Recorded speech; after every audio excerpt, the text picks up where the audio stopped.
Imagine waking up in a bed so grand it required scaffolding to build a carved oak monument draped in embroidered silk curtains thick enough to muffle screams.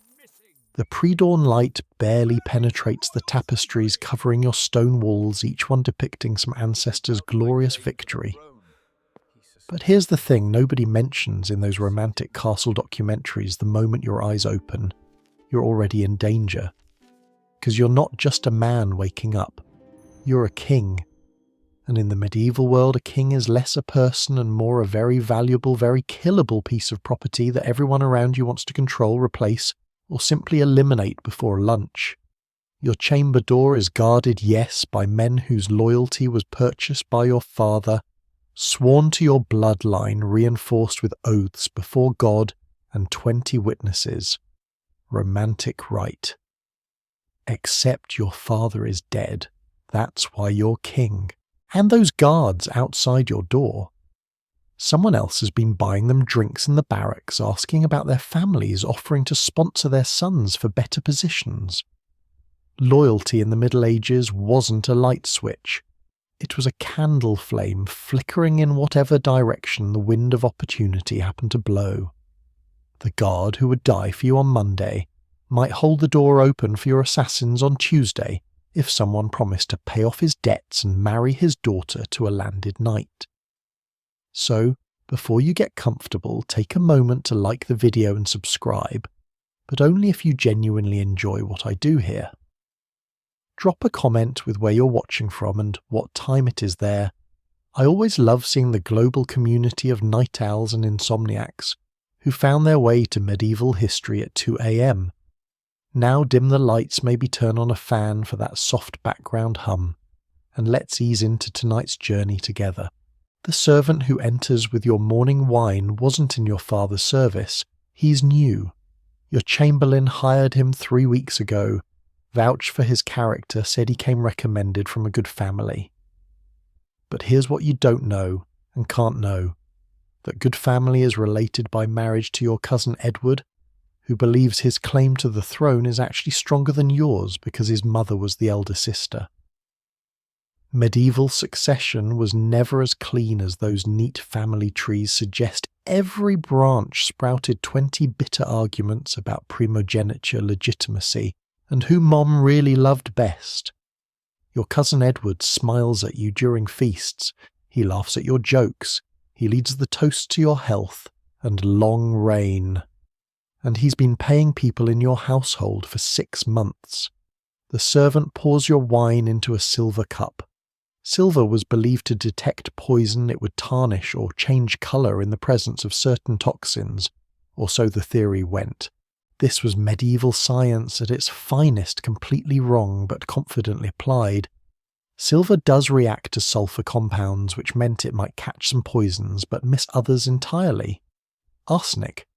The poison of choice for patient murderers wouldn't trigger any reaction at all. But you don't know that as you watch the wine splash into your cup, looking for any discoloration that might save your life. The servant's hand is steady. Too steady. Or is that just paranoia talking? You've been king for 4 months and already are analysing hand tremors like some kind of medieval profiler. The priest arrives next, Father Benedict, who was your tutor when you were a boy, who taught you Latin and heard your first fumbling confessions about stolen pastries and impure thoughts. Surely he's trustworthy. Surely the man who prepared your soul is loyal to your body. Except Father Benedict also confesses your mother, who believes you're making terrible decisions and should listen to her counsel more often. He confesses your uncle, who served as regent before you came of age and deeply resents being pushed aside. He confesses your chancellor, your marshal, your steward. Every secret in the castle passes through Father Benedict's ears at some point, and while he's bound by the seal of confession, he's also human, political, and deeply embedded in a church hierarchy that has its own opinions about which kings should rule and which should conveniently perish in hunting accidents. You probably won't survive this, and it's barely dawn. Historians still argue whether medieval kings lived in constant genuine fear, or whether we're projecting modern paranoia onto a different social system. Some scholars suggest that the ritualized loyalty of feudalism actually created more stability than we imagine, that oaths meant something that honor-bound men more tightly than we cynical moderns can comprehend. Other historians point to the body count, the murdered kings, the poisoned heirs, the convenient falls from towers, the mysterious fevers that struck down inconvenient rulers right when their rivals needed them gone most. The truth probably lives somewhere in the middle, which is cold comfort when you're trying to figure out if your breakfast is weaponized. You swing your legs out of bed and your feet touch cold stone despite the rush mats scattered across the floor. The fire in your chamber hearth burned down overnight. The servant responsible for maintaining it either fell asleep or was told to let it die, leaving you to wake in the kind of cold that makes your joints ache and your thoughts slow. Is that neglect, incompetence, or strategy? A cold king is a sluggish king, slower to react, easier to manipulate in those crucial first decisions of the day. Your chamberlain will apologize profusely, blame the servant, maybe have him whipped for the failure. But the damage is done. You're starting your day uncomfortable, off balance, already irritated before the real challenges begin. Welcome to your first waking hour as a medieval king surrounded by betrayal. The crown on that cushion across the room isn't just heavy with gold and jewels. It's heavy with the weight of knowing that everyone who bows to it today might be measuring your skull for a different head tomorrow. The servant who carries your breakfast tray enters with eyes downcast, perfect medieval deference, the kind of submissive posture that's been drilled into the lower classes since birth. Except you've read enough to know that downcast eyes are also how you avoid making eye contact with someone you're about to betray. The tray holds fresh bread still warm from the kitchen ovens that have been burning since before dawn. There's cheese aged in your own cellars, honey harvested from hives on your estate, and a cold capon left over from last night's feast. All of it looks delicious. All of it could kill you before the church bells ring for morning mass. This is where the poison taster enters your daily routine, though. Enters is a gentle word for what's essentially a human canary in your personal coal mine. His name is Thomas, and he's been your taster for 2 years, ever since the previous one died of a fever. Just a fever. Probably. Thomas is the second son of a minor knight, which makes him expendable enough to risk, but valuable enough that killing him would cause some political friction. It's a careful calculation because if your enemies poison you through a nobody servant, no one important cares.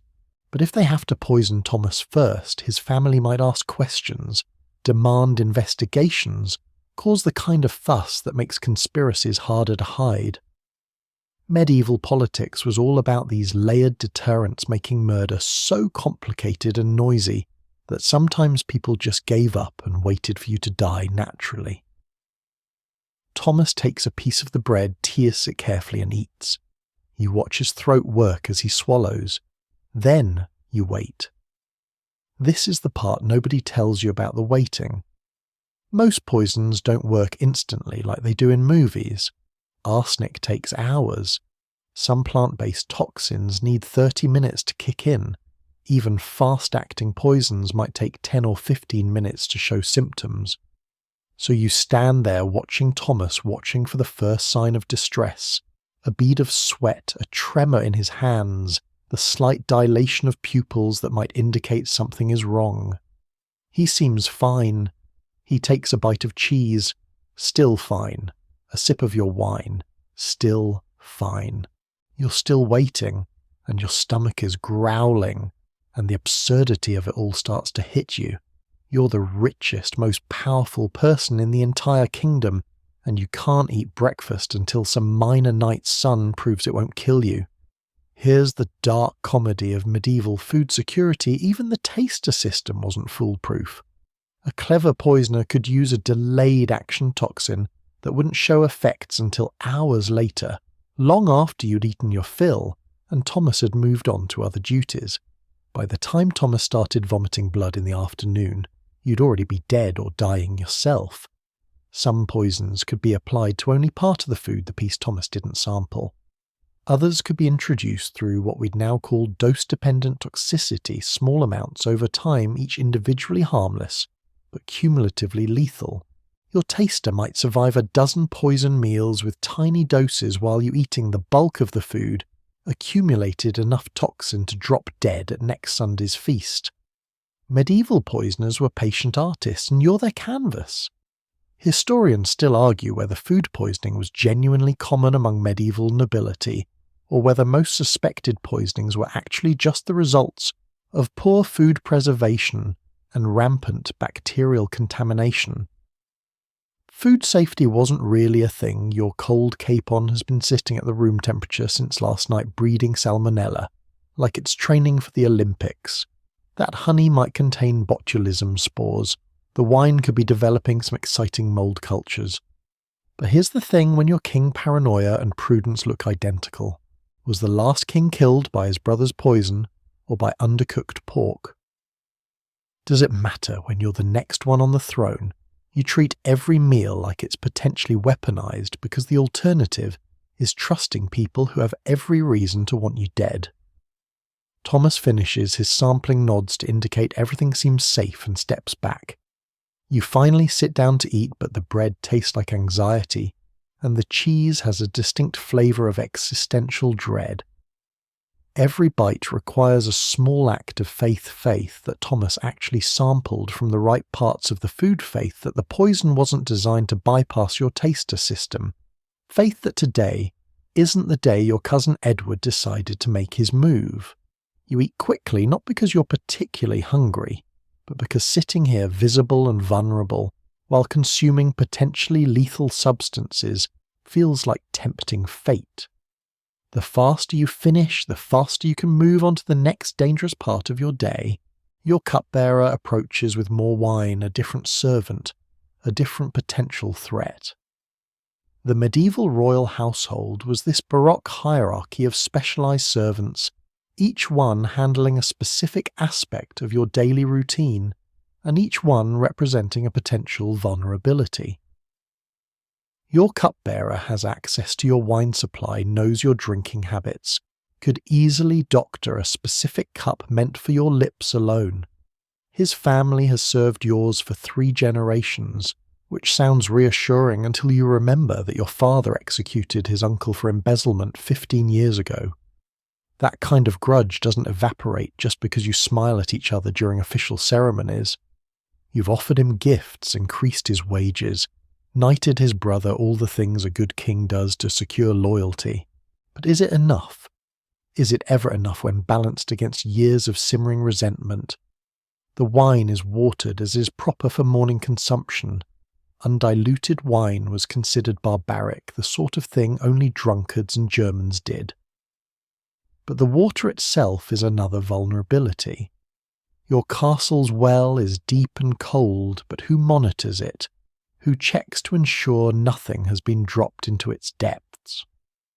Poisoning a well is difficult but not impossible, and it would take out not just you but your entire household, which might be acceptable collateral damage if your cousin Edward has already secured the loyalty of the survivors.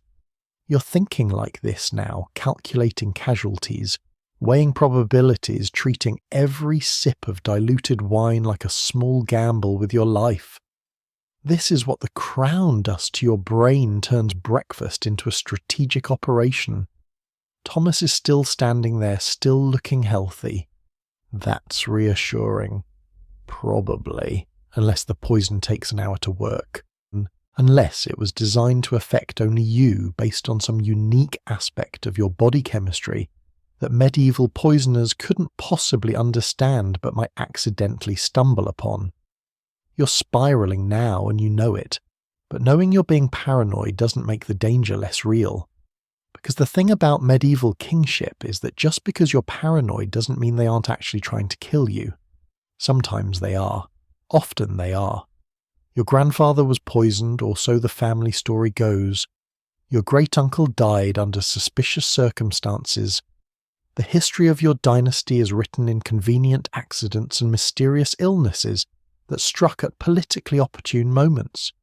You finish your breakfast still alive and Thomas is still standing still healthy. Today you both survive. Tomorrow is another meal, another roll of the dice, another performance of this exhausting ritual that stands between you and the grave. Being king means never trusting your food, never relaxing your guard, and never quite believing that the people who smile and serve you aren't secretly measuring your coffin. The morning court convenes in your great hall at the 8th hour, which means you have approximately 30 minutes to cross from your private chambers through corridors lined with people who may or may not want you dead. Your guard assembles 12 men in your livery, carrying polearms and wearing serious expressions that might indicate loyalty or might just indicate they're good actors.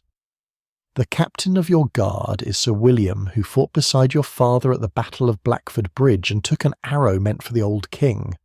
That sounds like ironclad loyalty until you remember that Sir William's eldest son was passed over for an appointment you gave to someone else's nephew last month. Does a father's old loyalty outweigh a son's fresh resentment? You're about to find out because you're walking through those corridors either way. The nobles are already gathering when you enter, and the performative loyalty begins immediately.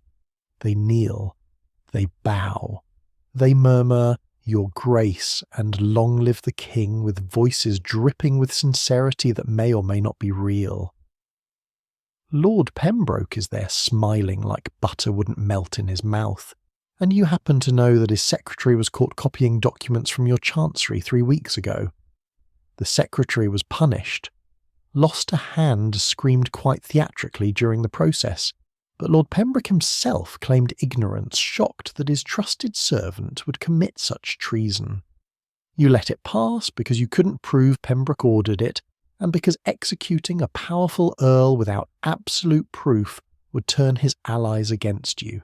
So he's still here, still smiling, still presumably copying your correspondence and sending it to whoever pays best. The bishop arrives next, resplendent in ecclesiastical finery that cost more than most peasants earn in a lifetime. He kisses your ring, murmurs blessings that invoke divine protection for your reign, and manages to make the whole performance feel vaguely threatening. The medieval church was its own power structure, parallel to, and sometimes competitive with, royal authority. The bishop answers to the archbishop, who answers to the pope, who has his own political agenda that may or may not align with yours. Last month the pope sent a letter strongly suggesting that you should marry your daughter to the King of Aragon's nephew. You've been diplomatically stalling, which means the bishop is under pressure to pressure you, and religious pressure in the medieval world could manifest in anything from stern homilies to convenient excommunications that delegitimize your entire reign. Your chancellor begins reading the day's business, tax disputes, land conflicts, accusations of banditry on the northern roads, a request from the Merchants' Guild for reduced tariffs. All of it sounds routine boring, even until you start noticing the patterns. 3 of today's petitions mysteriously benefit Lord Pembroke's holdings. 2 of the disputes involve families connected to your cousin Edward through marriage. The Merchants' Guild representative is wearing a new ringgold, expensive, the sort of thing someone gifts you when they want your loyalty. Everyone in this room is connected to everyone else through invisible threads of obligation, kinship, debt, and conspiracy. You're not presiding over a court. You're trapped in a web where every strand connects to someone who might be plotting your downfall. Historians still argue whether medieval courts were genuinely this duplicitous, or whether chroniclers exaggerated the intrigue for dramatic effect. Some scholars point out that most kings died in their beds of natural causes, suggesting that the paranoia might be overblown. Other historians note that natural causes in medieval records could mean anything from actual old age to poisoning. Nobody could prove to assassination so competently executed that it looked natural. The written record is suspiciously vague about the details surrounding many royal deaths, almost as if the people documenting them had reasons to obscure the truth. When the official chronicle says King Edmund fell into a sudden sickness and expired peacefully. Are we reading history or medieval PR designed to avoid naming powerful murderers? Lord Hastings approaches the throne to present a petition about hunting rights in the royal forest. He's youngish ambitious, married to a woman whose father was executed by your father for treason. He speaks beautifully educated voice, perfect courtly manners, the kind of polished performance that comes from years of training in how to address royalty. Every word is technically correct, appropriately deferential, completely proper. And yet there's something in how he phrases his request, some subtle emphasis that makes it sound less like a petition and more like a test. Is he probing to see how you react to challenges? Is this petition genuine or is it a distraction? While something more important happens elsewhere. Your mind is racing through possibilities, while your face maintains the serene mask of royal attention. You grant his petition because denying it would create an enemy over something trivial, but granting it makes you look weak like any noble can approach and extract concessions. Kingship is this constant calculation of lesser evils. Every decision creates resentment somewhere.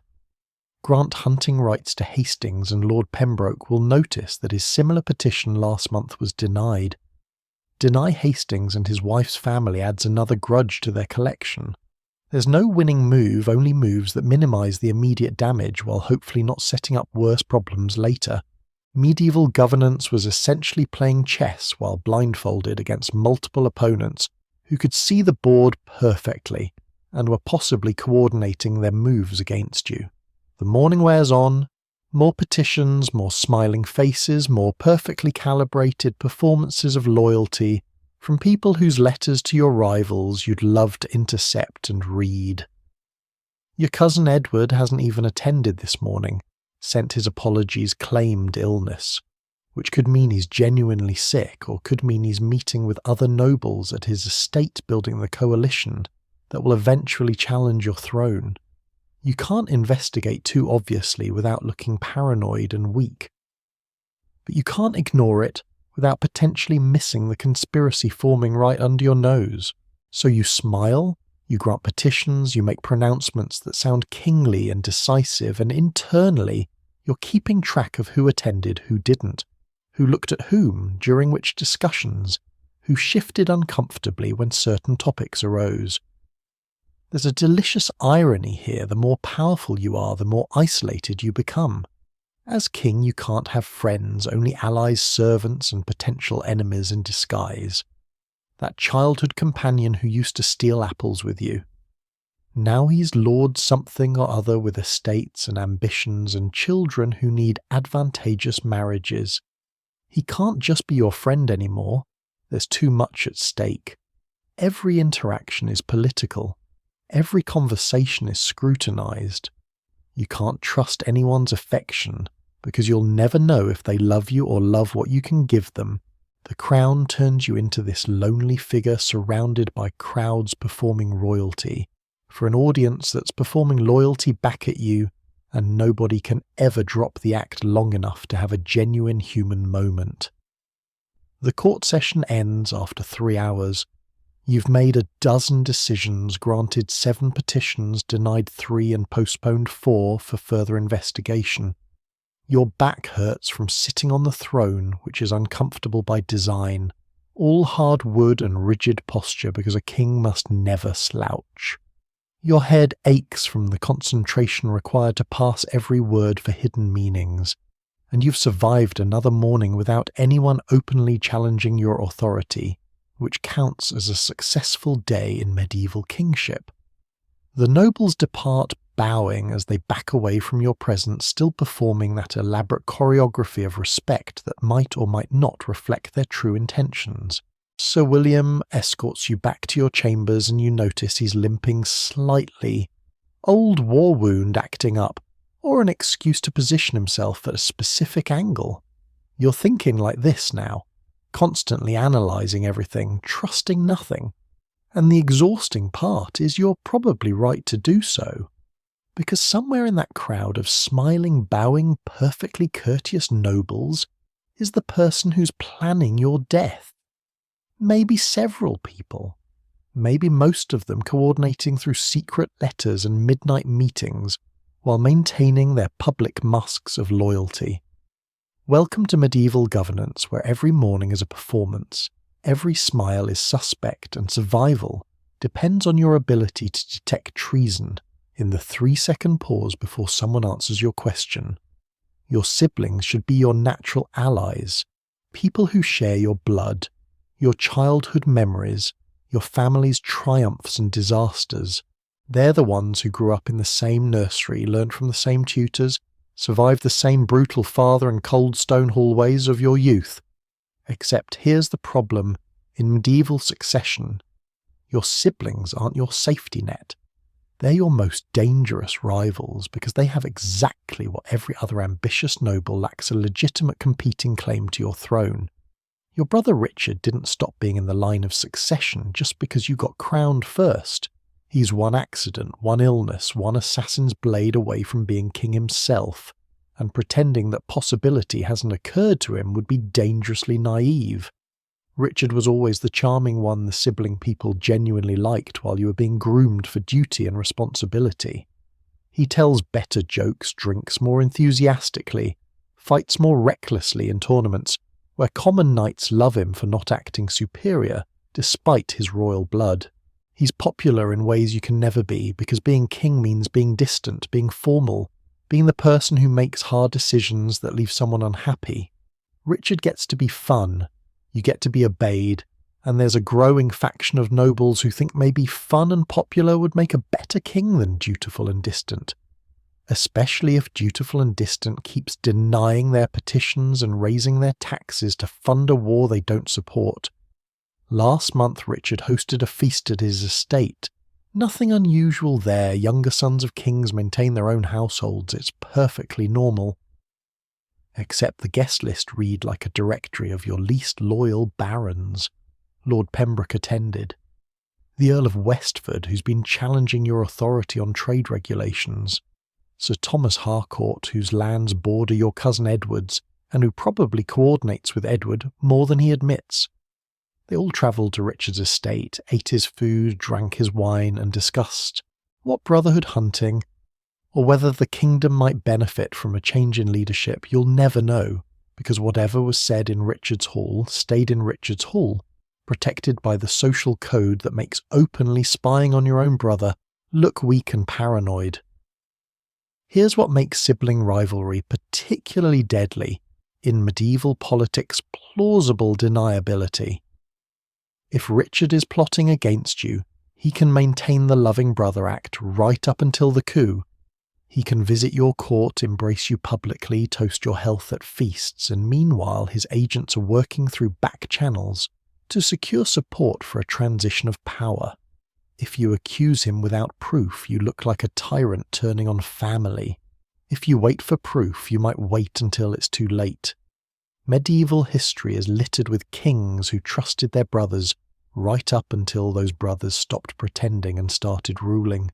The princes in the Tower, the conflicts between William Rufus and his brothers, the endless fratricidal struggles of the Carolingian dynasty family loyalty, ranked somewhere below political opportunity on the medieval values hierarchy. Your sister Margaret presents a different kind of threat. She married the Duke of Burgundy 3 years ago, a strategic alliance your father arranged tying your kingdom to one of the wealthiest territories in Europe. Sounds good, except Margaret's children are your nephews and nieces' potential heirs if you die without sons, and the Duke of Burgundy is uncomfortably interested in whether his children might inherit your throne. Margaret writes you letters sisterly and sweet, asking about your health, with what seems like genuine concern but might be intelligence gathering. How's your stamina? Are you sleeping well? Any troubling coughs or fevers. She's either worried about her beloved brother or monitoring your life expectancy for her husband's strategic planning. Possibly both medieval emotions were complicated enough to contain genuine affection and simultaneous political calculation. Historians still argue whether medieval royal families experience real familial love, or whether dynastic politics corrupted every relationship into transactional power-seeking. Some chronicles describe genuine grief when siblings died, suggesting authentic emotional bonds survived the political pressures. Other records show siblings murdering each other with such casual efficiency that familial affection seems like a later romantic invention we're projecting onto the past. The truth probably varied by family and individual, but the structural incentives were clear. Your siblings' advancement often required your removal, which made every family dinner a potential strategy session disguised as reunion. Richard arrives at court today. He does this periodically, maintaining the appearance of brotherly support and family unity. He bows to you publicly, calls you Your Grace in front of the assembled nobles, and plays his role perfectly. But when you dine together later in the smaller private chamber, where family can supposedly relax, the mask slips slightly. He asks how you're managing the stress of kingship, whether the burden is becoming too heavy, whether you've thought about delegation, perhaps sharing more authority with the royal council, distributing power, so it doesn't all rest on your shoulders alone. It sounds like concern. It might be reconnaissance. Is he probing to see if you're weakening, if the pressure is cracking your resolve, or is he genuinely worried and you're being paranoid? The wine flows, and Richard becomes more animated, telling stories about a tournament he attended, where some knight's horse threw him directly into a water trough. Everyone laughs, the servants laugh, even you laugh because it's genuinely funny, and Richard tells it well. And in that moment of laughter, you catch yourself thinking, is this the last time we'll laugh together before one of us destroys the other? Because that's where this trajectory leads. Either Richard remains content as the beloved younger brother living on his estates and attending tournaments forever, or eventually his supporters convince him that he'd make a better king, that you're failing, that the kingdom needs change, and on that day, 3 centuries of political precedents say that only one of you survives the transition. Your youngest sibling Catherine is only 16 and married off to a northern earl to secure his loyalty. She writes you letters, occasionally asking for money or favour, and you grant them because she's young and seems genuinely powerless. But even Catherine represents potential danger. Her husband controls significant military forces, and if he decides to back Richard or your cousin Edward in a succession dispute, Catherine becomes the family justification for his betrayal. I'm not rebelling against my rightful king. Her husband can claim I'm supporting my wife's legitimate family interest in correcting an unfortunate situation. Medieval nobility was brilliant at framing naked power grabs in the language of duty and honour. The horrible truth of royal siblinghood is that you can never fully trust them, but you can't fully eliminate them either. Killing your brother without cause would horrify the nobility, and the church fratricide was one of the few crimes that genuinely shocked medieval sensibilities, right up there with patricide and oath-breaking. But letting your brother live means accepting a permanent rival, someone whose very existence questions whether you're the best choice for the throne. Some medieval kings solved this by forcing siblings into religious life. Taking vows was a convenient way to remove someone from succession without committing murder. But Richard is too old, too established, too popular for that solution now. You're stuck with him, he's stuck with you, and the tension hangs over every family interaction, like smoke from green wood, irritating, persistent, impossible to clear. Tonight Richard will sleep in the guest chambers of your castle, protected by his own guards who answer to him, not you. He'll be 50 feet away, separated by stone walls and wooden doors and the thinnest veneer of family loyalty. And you'll both lie awake, wondering if the other is wondering whether tomorrow might be a convenient day for an accident. That's brotherhood in a medieval kingdom. Love twisted into suspicion by the weight of a crown that only one of you can wear. Your wedding was a political triumph. Alliances forged territories connected 2 kingdoms bound by holy matrimony, and 1,000 witnesses. The Queen came with a dowry that filled your treasury, a pedigree that legitimized your children, and a family back home with very strong opinions about how you should rule. Her father is still alive, still powerful, still accustomed to making decisions that affect nations. Her brothers command armies. Her uncles sit on church councils and royal advisory boards across the continent. You didn't just marry a woman, you married into a network of foreign influence that now has legal family access to your throne, your bed, and your potential heirs. The Queen maintains her own household. This is perfectly normal in medieval royal marriages, expected even. She has her own chambers, her own servants, her own income from estates your father granted her as part of the marriage contract. It's called her dower, and it makes her independently wealthy, which sounds romantic until you realise it means she's not financially dependent on your goodwill. She can't be controlled through money. Her household of 40-some servants answers to her, not you. Her ladies-in-waiting come from families you didn't choose, brought from her homeland or selected by her relatives. Every one of them is a potential spy reporting back to her father's court about your kingdom's stability, your military strength, your weaknesses, your habits, and most importantly whether you're producing heirs or becoming expendable. The heir situation is complicated. You've been married 3 years. The Queen has had one pregnancy that ended in miscarriage, and one daughter who survived lovely child politically useless for succession purposes in a world that strongly prefers male heirs. The pressure is mounting. Every month that passes without a son is a month that rival claimants like your cousin Edward look more viable to nervous nobles who want succession stability. The Queen's father has started sending pointed letters asking about her health, suggesting physicians from his court recommending fertility treatments that range from herbal supplements to pilgrimages to saints' shrines. It sounds like paternal concern. It is paternal concern. It's also political pressure wrapped in family affection, because if you can't produce a male heir, maybe the Queen's father starts wondering if his daughter should be married to someone more fertile. Here's the darker undercurrent nobody discusses openly. Royal marriages could be annulled if they fail to produce heirs, especially male heirs. The Church had complicated rules about consanguinity, pre-contracts and consummation that could be interpreted flexibly when powerful people needed an exit. If you wanted to set aside the Queen and marry someone else, someone younger, someone whose family offered better alliances, someone more fertile, you could probably find a bishop willing to discover some theological impediment to your current marriage. But the Queen knows this too. Her household knows this.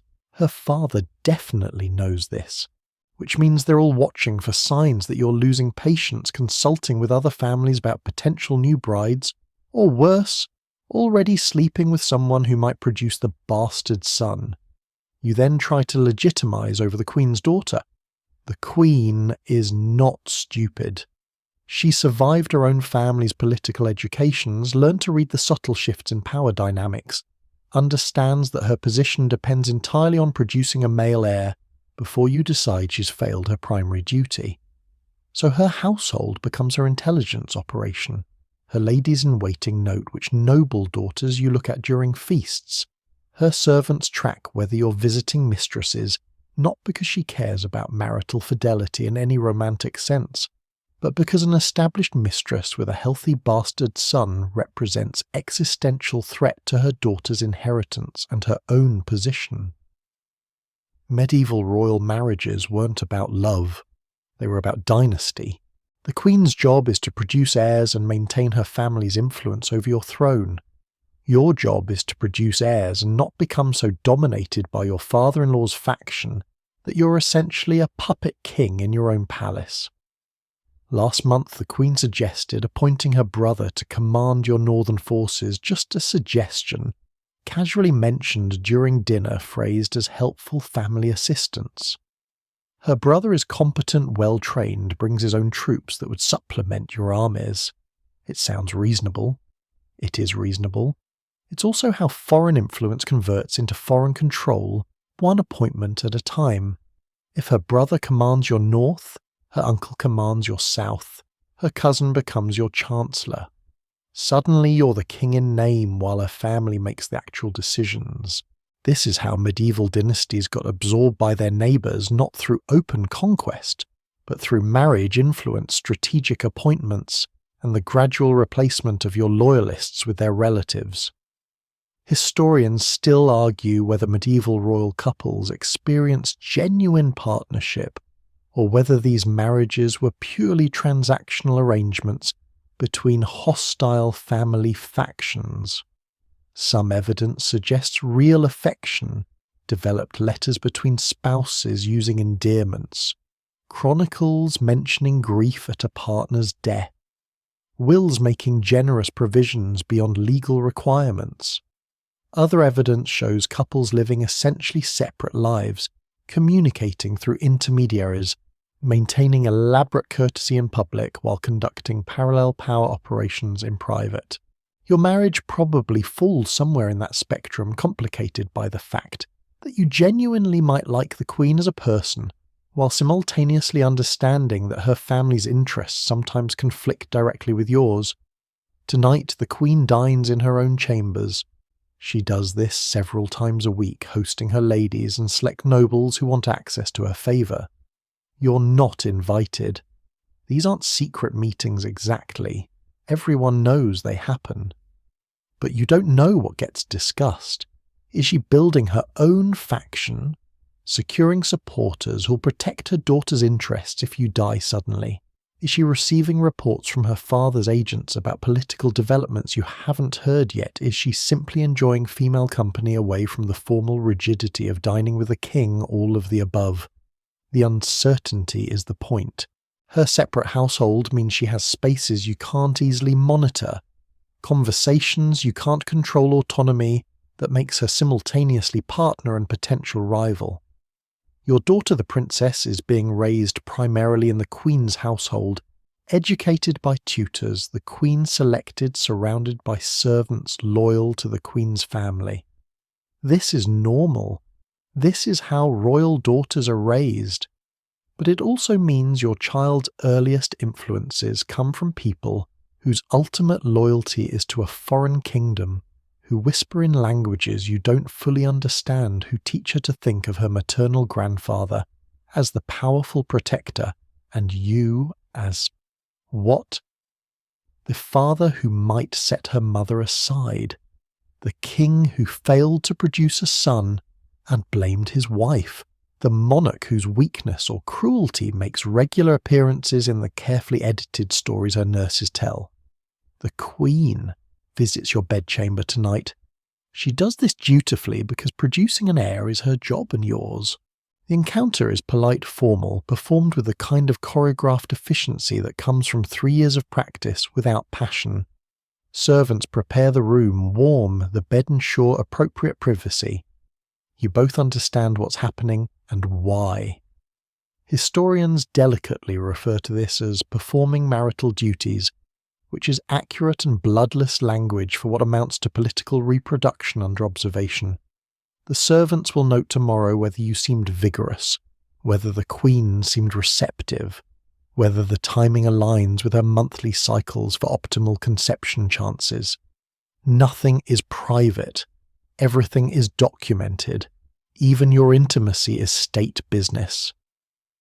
Afterward she returns to her own chambers. You lie alone in the royal bed thinking about how the most important woman in your life, mother to your potential heirs, queen to your kingdom, is also fundamentally aligned with a foreign power that may or may not have your best interests at heart. Her family wants her to produce your heir because it gives them dynastic access to your throne. But they also want the heir raised in their influence, educated in their values, prepared to rule with their guidance rather than yours. The Queen is both your wife and their agent, and she's navigating between those loyalties every single day, trying to survive in a system where women's value is measured entirely in male children and political usefulness. You probably won't survive this marriage in the long run if it doesn't produce a son, and she definitely won't. That shared existential pressure might be the closest thing to genuine partnership you'll ever achieve. The Royal Council convenes every week in the chamber adjacent to your throne room, and if you believe the official fiction, this is where your wisest advisors help you govern with their sage counsel and loyal expertise. The reality is more like a theatre production, where everyone knows their lines but nobody believes the script.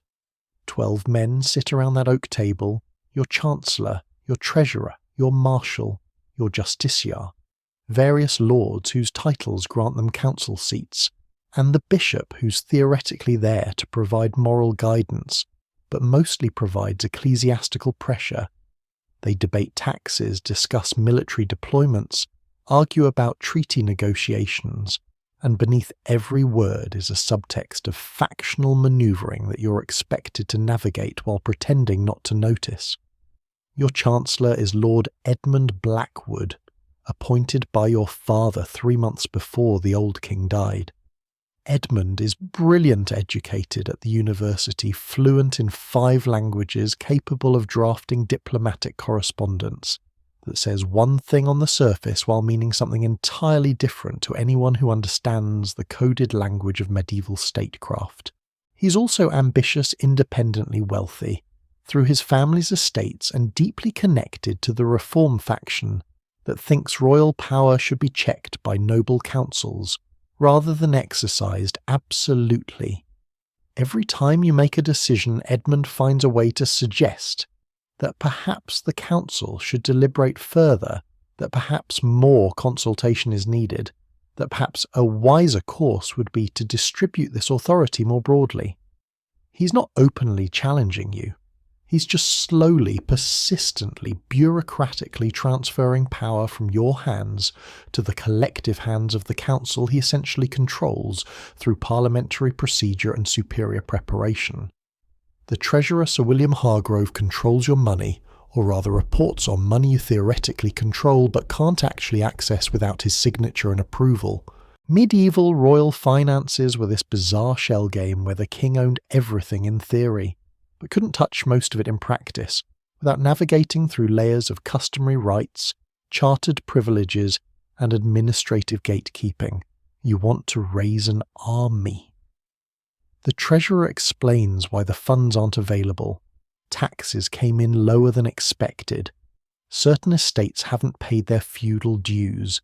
The church tithes are being contested, and there's an unfortunate accounting discrepancy that needs months of investigation before anyone can determine where exactly 10,000 marks went. He's not stealing, probably he's just making it very difficult for you to spend money on things the council doesn't approve, which effectively gives the council veto power over your authority disguised as financial prudence. Lord Pembroke sits at the council table, the same Lord Pembroke whose secretary was caught copying your documents, who attended your brother Richard's suspicious feast, who seems to have fingers in every conspiracy but never quite enough evidence to justify his arrest. He contributes thoughtfully to discussions, offers reasonable suggestions about border security and trade regulations, and positions himself as the voice of moderate nobility, the reasonable middle ground between your absolute authority and those radical reformers who want to limit royal power. Except the moderate middle ground keeps shifting in one direction, away from your prerogatives and toward noble privileges. And Pembroke's reasonable suggestions somehow always benefit families allied with your cousin Edward or your brother Richard, creating a web of obligations and favours that build alternative power structures independent of your control. Here's what's happening under the table, literally under the table. Watch carefully during council sessions and you'll occasionally see subtle movements, a foot tapping in pattern, a hand briefly touching another hand, document sliding from one councillor's lap to another's. They're coordinating. Not all of them, not all the time, but enough to form voting blocks that can outvote you if they act collectively. Medieval councils operated on this fascinating mixture of individual oath loyalty to the king and collective peer loyalty among nobles who saw themselves as a class with shared interests against royal overreach. Your councillors swore personal fealty to you, which means something. but they also belong to families, factions, and ideological movements that want to constrain royal power, which means something too. When those loyalties conflict, some of them choose class solidarity over personal fealty, especially when they can disguise it as principled opposition rather than naked betrayal. Historians still argue whether medieval royal councils were genuinely advisory bodies with the king's interests at heart or proto-parliamentary institutions working to limit monarchy. The truth probably varied by reign and kingdom, but the structural tension was always present. Kings wanted absolute authority. Nobles wanted to preserve their privileges and prevent tyranny. Everyone claimed to serve the common good while actually pursuing factional advantages. Your council debates are simultaneously legitimate policy discussions and proxy battles over constitutional questions that won't be formally resolved for another 3 centuries. They're governing the kingdom and fighting over the fundamental nature of governance itself, and you're supposed to participate in both conversations simultaneously without acknowledging the second one exists. Today's debate concerns military deployment to the Scottish border raiders have been attacking northern villages, and your marshal wants to send troops. Simple enough, except Lord Pembroke suggests that perhaps the council should appoint a special commander for this campaign rather than letting you choose. It's phrased as pragmatic delegation. You're too busy with governance to micromanage military operations. A specialist commander would have more expertise. The council could select someone with proven border experience. It sounds reasonable until you realise they're trying to strip away your power as commander-in-chief, replacing your direct military authority with a council-appointed general who'd owe his position to them rather than you. Refuse and you look like a control-obsessed tyrant who won't delegate. Accept, and you've surrendered a crucial component of kingship, the ability to personally lead your forces and command loyalty through martial authority. The debate continues for an hour. Your Chancellor helpfully cites precedents from previous reigns, where councils appointed commanders carefully omitting the precedents, where kings who surrendered military authority eventually lost their thrones. The bishop quotes scripture about wise men counselling kings, making it sound like accepting council control is divinely ordained rather than politically motivated. Your treasurer mentions that council oversight would ensure military funds are spent efficiently, conveniently ignoring that efficiency means the council decides what's worth funding. You're being surrounded by reasonable-sounding arguments that collectively dismantle your power, while each individual argument seems too minor to reject without looking paranoid. You suggest a compromise. You'll appoint the commander, but consult with the council on the selection. This satisfies no one, which probably means it's the right balance, or it means you've just delayed the conflict rather than resolving it. The council members exchange glances, those quick eye movements that indicate silent communication. They're disappointed but not defeated.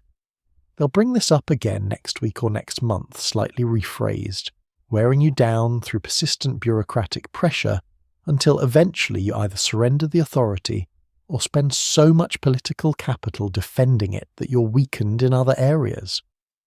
This is how councils slowly ate away at royal power across medieval Europe, not through dramatic confrontations, but through meeting after meeting after meeting, where they chipped away at prerogatives until kings woke up one day and realised they'd become figureheads who reigned but didn't rule. The meeting ends after 3 hours. Nothing catastrophic happened. No one openly defied you. Several important decisions were made, and yet you leave feeling like you've lost ground somehow, like the chamber itself tilted a few degrees away from your authority, while you were too busy passing individual arguments to notice the collective drift.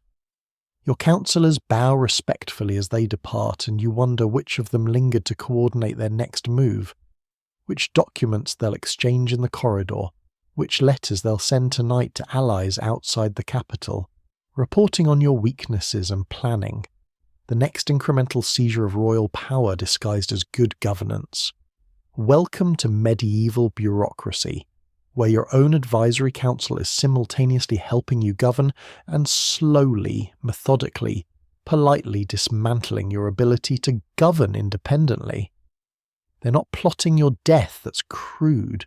They're plotting your irrelevance, which is so much more sophisticated and harder to fight. The chapel is the one place you should be able to find sanctuary where your relationship with God is supposed to transcend the dirty politics of earthly power. You kneel before the altar each morning, confess your sins to Father Benedict, pray for guidance and strength, and participate in the elaborate theatrical performance of medieval Christian kingship. Except here's the uncomfortable truth nobody mentions in those illuminated manuscripts, showing pious kings at prayer the church is watching you just as carefully as everyone else, and your confessor's loyalty is divided between your soul salvation and about 6 other competing obligations that may trump keeping your secrets. Father Benedict hears your confession every week, sometimes more often, when you're particularly troubled or the political situation is especially volatile. You tell him things you tell no one else, your doubts about certain councillors, your fears about your brother's intentions, your concerns about the Queen's failure to produce a male heir, your occasional rage fantasies about having Lord Pembroke quietly poisoned.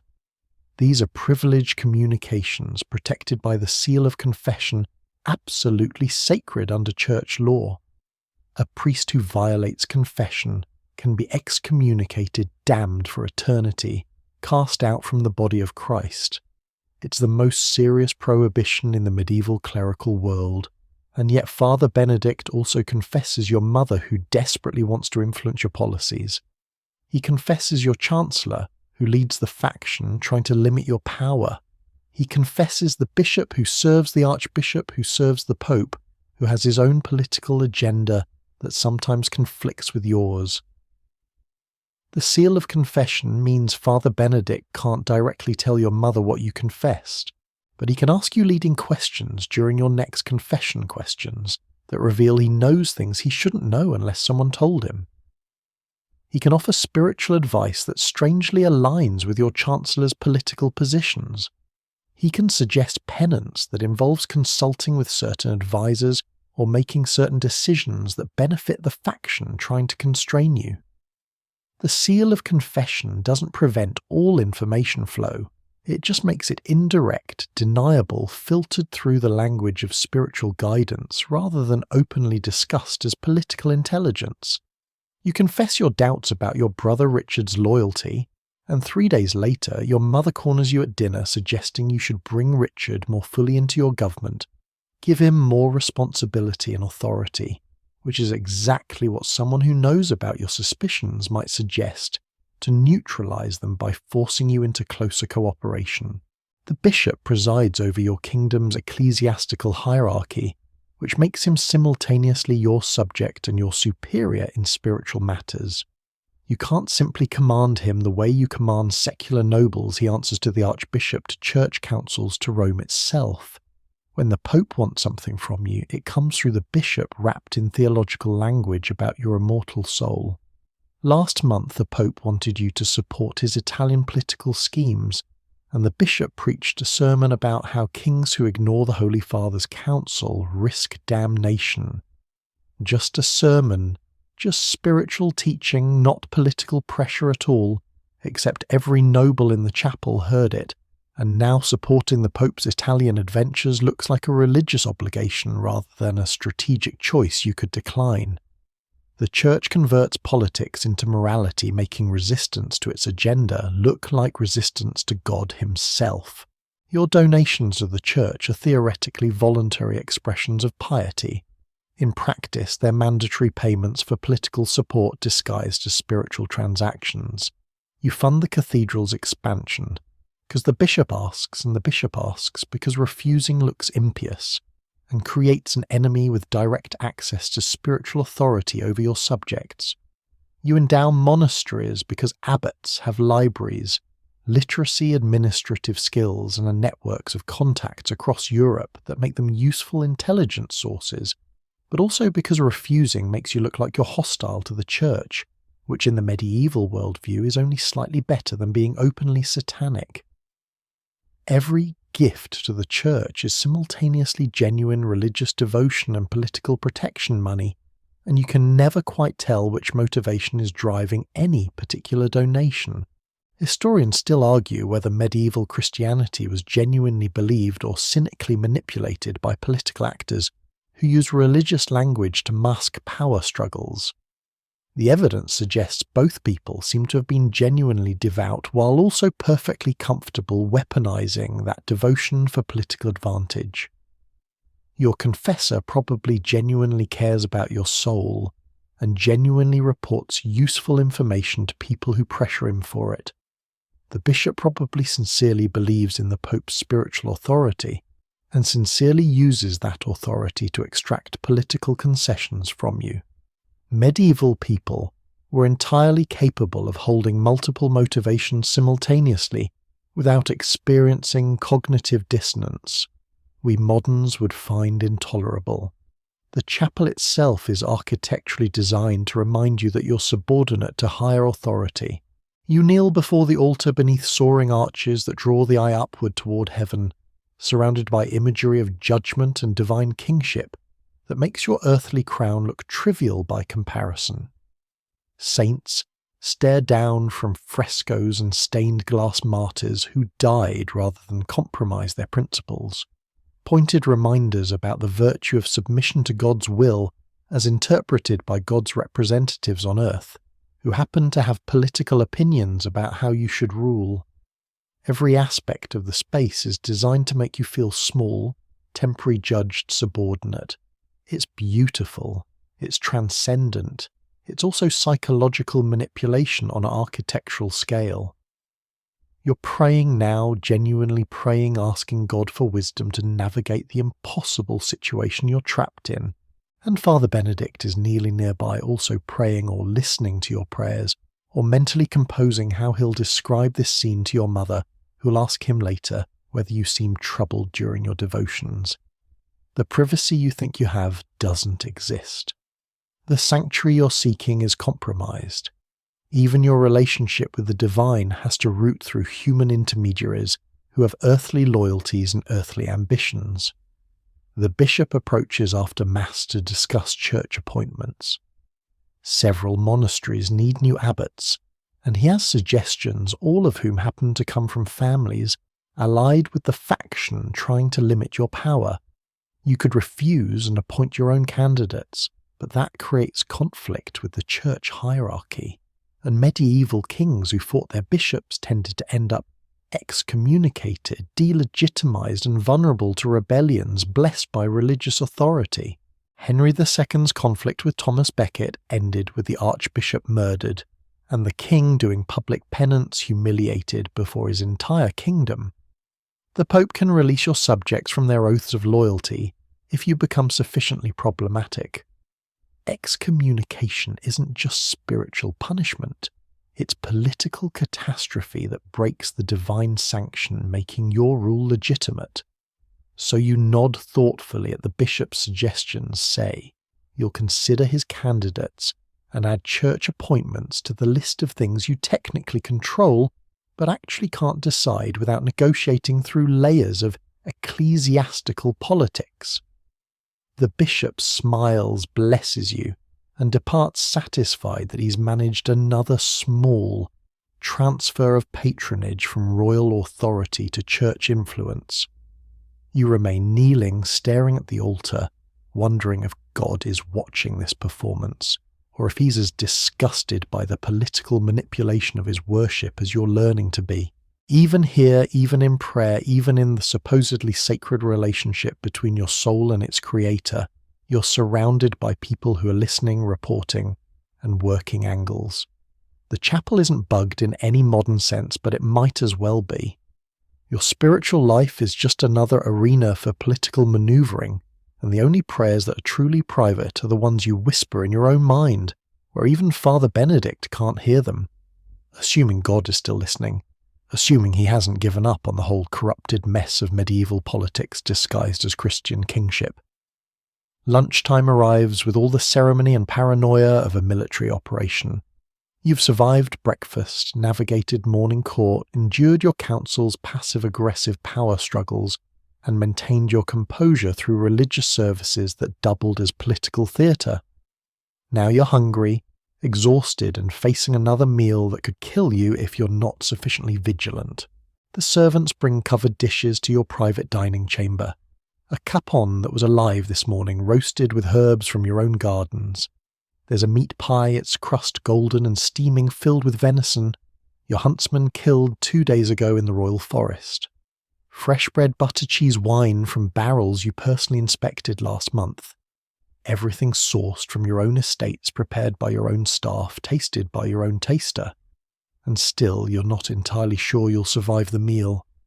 Thomas the taster has returned for his second performance of the day, looking perhaps slightly less enthusiastic than he did at breakfast. Being a professional poison detector means spending your entire life eating portions of food that might be lethal, waiting to see if you die, and collecting a salary that's supposed to compensate for the constant low-grade terror. Thomas approaches the table, samples. The capon takes a piece from the breast, another from the leg, methodical coverage to ensure he's testing meat from different parts of the bird.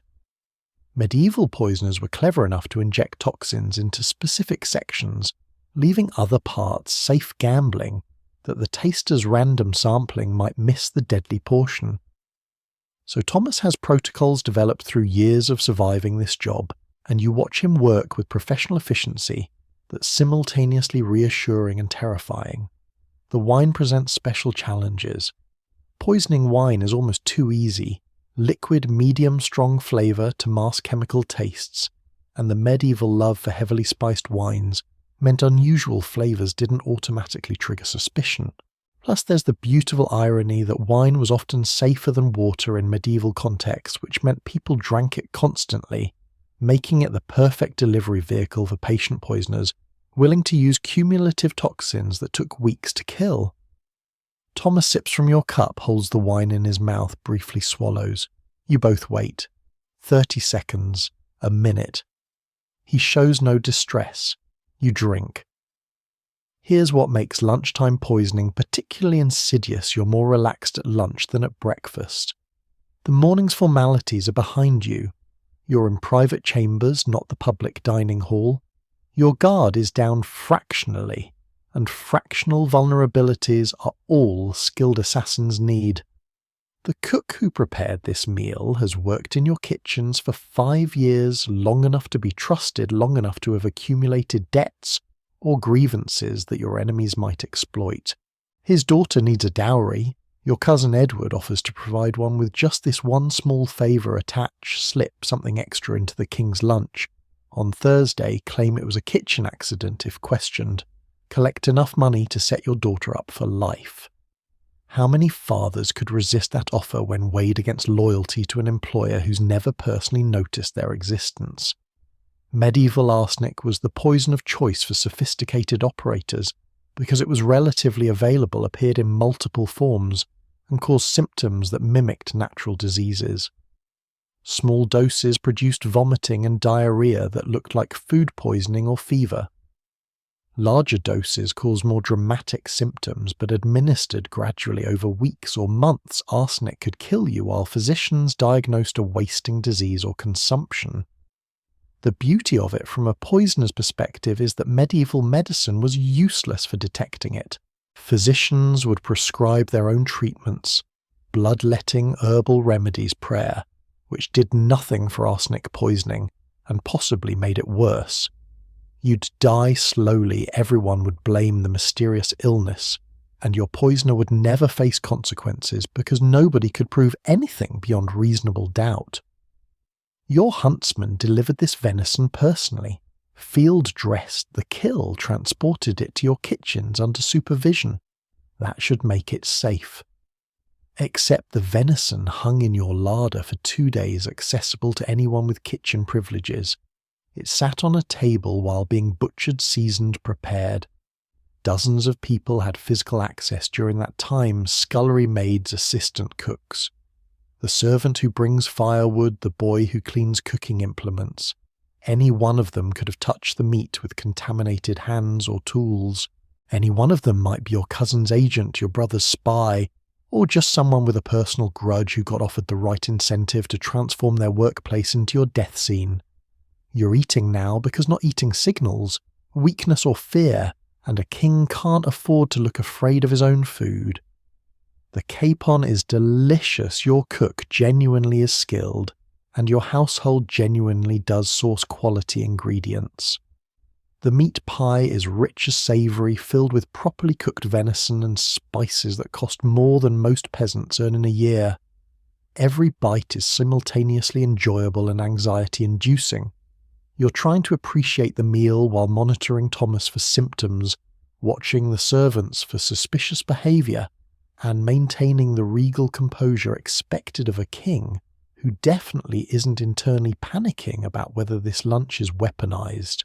Historians still argue whether medieval nobility actually faced constant poisoning attempts, or whether paranoia and poor food safety created an exaggerated fear of poisoning that exceeded actual danger.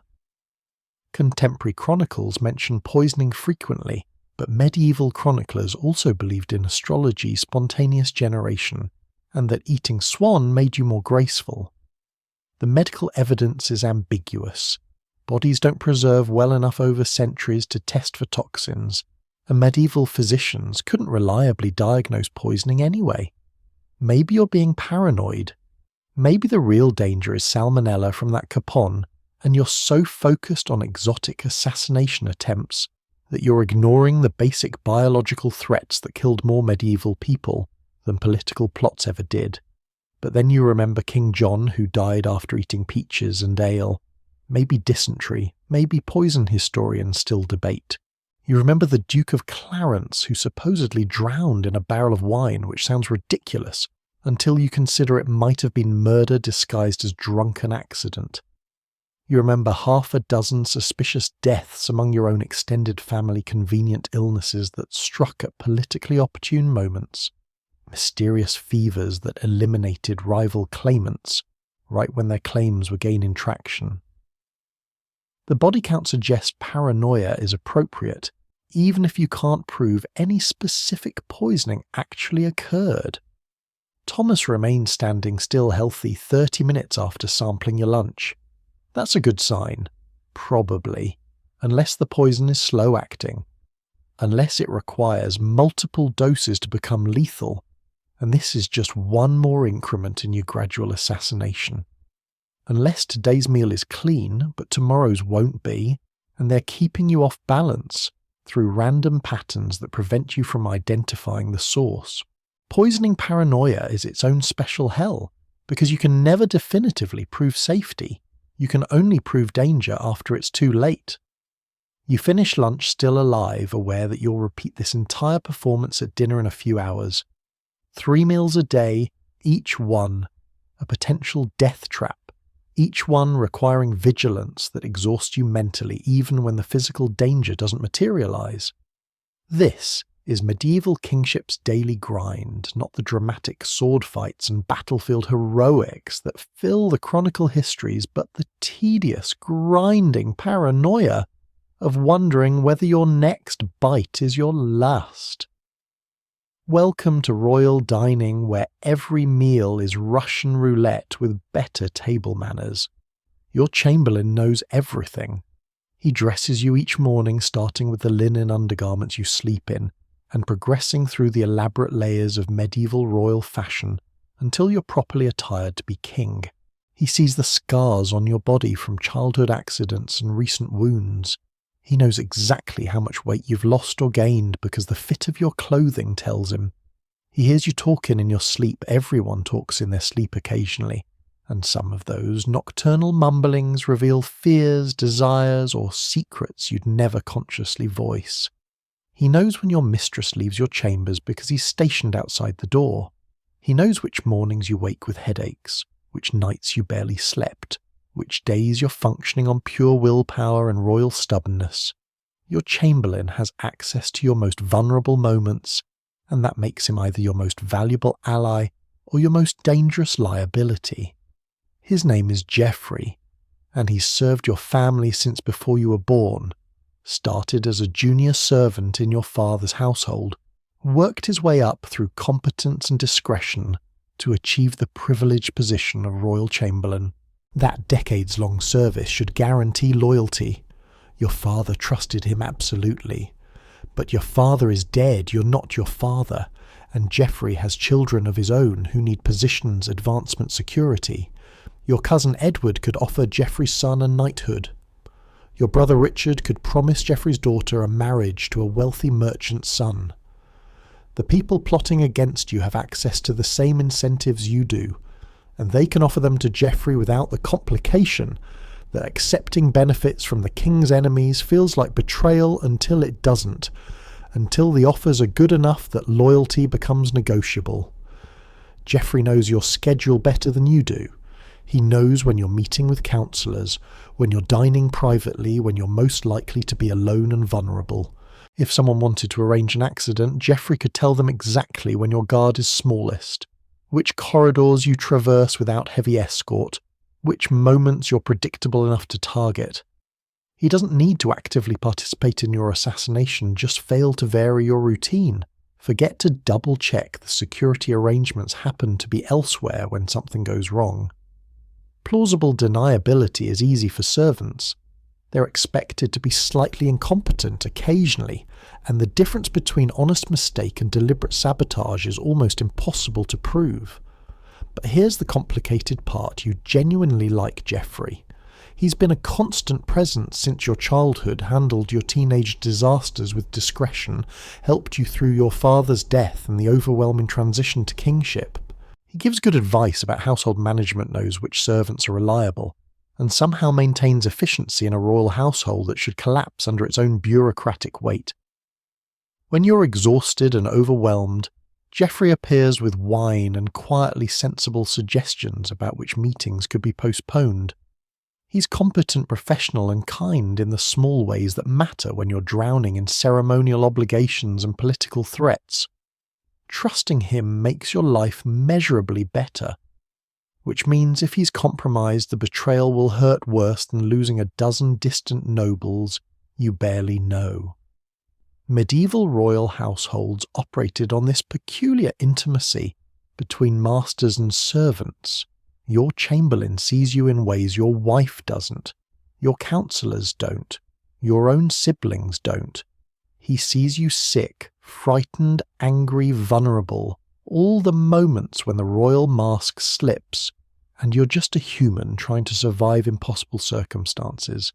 That intimacy creates bonds that feel like friendship, even though the relationship is fundamentally unequal. Geoffrey can't actually be your friend. He's your employee dependent on your continued favour for his livelihood and status. But after decades of daily contact, something resembling affection develops on both sides. You trust him because you need to trust someone, and he's earned it through years of service. Whether that trust is warranted is a question you can't answer without risking the relationship that makes your life tolerable. There's a darker possibility you try not to contemplate. Geoffrey might be reporting to multiple masters simultaneously. Your mother might pay him for information about your activities and moods. Your chancellor might have recruited him to report on which nobles visit your chambers privately. Foreign ambassadors might offer gold for details about your health, military plans, or diplomatic intentions. Geoffrey doesn't even need to be actively treasonous. He just needs to be chatty with the wrong people, answering innocent-seeming questions that seem harmless in isolation, but provide intelligence when aggregated. How did the king seem this morning? Sounds like casual concern. Did he sleep well? Could be medical interest. Who visited him yesterday might be administrative curiosity. String together enough innocent answers, and you've created a surveillance network without Geoffrey consciously betraying you. Historians still argue whether medieval servants were genuinely loyal, or whether we're romanticising their subordination. Some evidence suggests deep personal bonds, wills leaving generous bequests to long-serving chamberlains, chronicles praising servants who died protecting their master's letters, showing genuine affection between royalty and household staff. Other evidence shows servants participating enthusiastically in palace coups, testifying against former masters, and transferring loyalty to new regimes with suspicious speed. The truth probably varied individually, but the structural incentive was clear. Servants who survived multiple regime changes did so by being flexible about loyalty when circumstances required. Tonight, Geoffrey helps you undress after a long day of performing kingship. He notes you're limping slightly. That morning's ride aggravated an old injury. He suggests a poultice, offers to send for the physician, asks if you'd like wine before bed. These are acts of service, maybe acts of care, possibly intelligence gathering about your physical weaknesses. You can't tell anymore. The paranoia has progressed to the point where every kindness looks potentially suspect. Every helpful suggestion might be manipulation. Every act of service could be reconnaissance for enemies planning your destruction. You dismiss Geoffrey for the night and he bows and withdraws, taking with him knowledge of everything you did today, everyone you spoke with, every moment of weakness or strength. Tomorrow he'll dress you again, the cycle repeating intimacy and potential betrayal braided so tightly you can't separate them. He might be your greatest ally, the servant whose loyalty transcends political calculations. Or he might be selling your schedule to assassins for the price of his son's knighthood. You'll probably never know until it's too late. Either you'll die and confirm he was compromised, or you'll survive and never be sure if you survived despite his betrayal or because of his protection. Welcome to medieval servant relationships, where the person who knows you best is the same person most capable of destroying you, and trust is both essential for survival and potentially fatal miscalculation. The royal hunt sounds delightful in theory. Fresh air, physical exercise, a break from the suffocating politics of the court, a chance to demonstrate your prowess at the masculine aristocratic sport that proves you're a proper medieval king. You ride out with 20 nobles, 30 servants, a pack of hunting dogs, and enough ceremonial pageantry to make the whole affair look like a military expedition. Horns blow, banners fly, horses prance magnificently through the castle gates, while peasants pause their labour to watch the spectacle. It's glorious. It's traditional. It's also the perfect opportunity for someone to arrange a convenient accident that removes you from the throne while making your death look like tragic misfortune rather than calculated murder. The royal forest is your property. Legally speaking, you own the deer, the boar, even the birds nesting in trees that grow on land your family has controlled for generations. Poaching is a serious crime, punishable by mutilation or death specifically because these animals are reserved for your hunting pleasure. But legal ownership doesn't translate to actual security when you're miles from the castle, surrounded by armed nobles whose loyalty is theoretical deep in woods, where visibility is limited and accidents are easy to arrange. Your grandfather supposedly died in a hunting accident thrown from his horse. They said tragic fall, absolutely nobody's fault. Except your grandfather was an experienced rider, his horse was well trained, and the fall happened to occur right when his brother was manoeuvring for political advantage. Historians still debate whether it was genuine accident or medieval murder disguised as sporting mishap. You're riding now, following the dogs as they track a deer through dense underbrush. The nobles fan out around you, Lord Pembroke to your left, Sir Thomas Harcourt to your right, your brother Richard somewhere behind all of them, carrying crossbows or spears or other weapons that are ostensibly for hunting animals, but work equally well on human targets. The forest closes in trees, blocking clear sightlines, terrain becoming rougher. Your guards are trying to maintain formation, but hunting doesn't allow for tight security. You're supposed to spread out, follow the prey, take risks that demonstrate your courage and skill. A king who hunts surrounded by bodyguards looks weak, paranoid, unkingly. So you ride with minimal protection, trusting that medieval notions of honour and the public nature of the hunt will deter assassination. Except honour is flexible when ambition is strong, and the public nature of the hunt creates perfect cover. If someone shoots you with a crossbow in this dense forest, claiming it was an accident is trivially easy. I was aiming at the deer, Your Grace. I swear I didn't see you in the undergrowth. The shot went wide, tragic mistake. I'm devastated. Who can prove otherwise? There are witnesses, but they're scattered through the forest. Everyone's focused on different quarry, and in the chaos of the hunt, with dogs barking and horses crashing through brush and multiple animals fleeing in different directions, reconstructing exactly what happened becomes nearly impossible. Your cousin Edward doesn't need a conspiracy of 20 people willing to commit obvious murder. He just needs one skilled archer having a convenient accident that everyone can plausibly believe was unintentional. The historical precedent is extensive and disturbing. William II of England, called William Rufus, died from an arrow to the chest while hunting in the New Forest, officially an accident, though his brother Henry became king suspiciously quickly afterward, and the archer, who supposedly shot him, fled the country without facing trial. Philip of France's heir Louis died from a riding accident during a hunt. Charles VIII of France hit his head on a door lintel while walking to watch a tennis match and died hours later. Not technically a hunting accident, but it demonstrates how easy it is for medieval royalty to die from accidents that occur during recreational activities away from castle security. You're participating in an activity that has killed multiple kings under circumstances that were never quite satisfactorily explained. The dogs have cornered a deer, and the nobles are moving in for the kill. This is your moment to demonstrate royal prowess.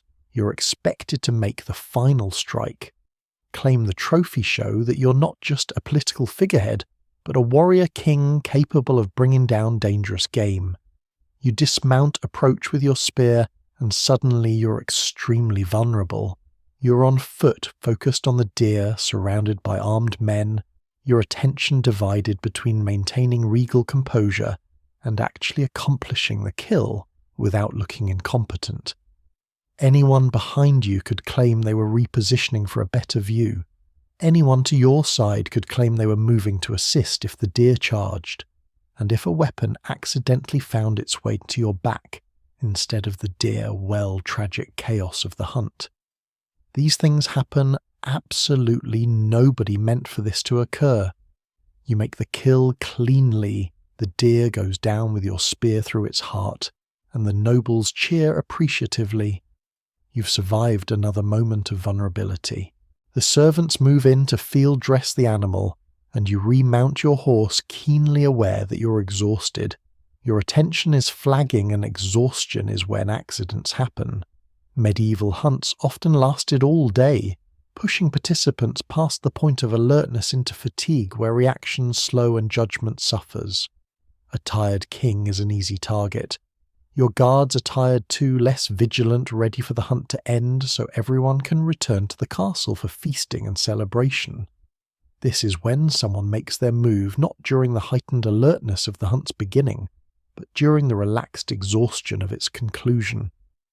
Historians still argue whether medieval hunting was genuinely dangerous, or whether we're exaggerating the risk because a few high-profile accidents created outsized fear.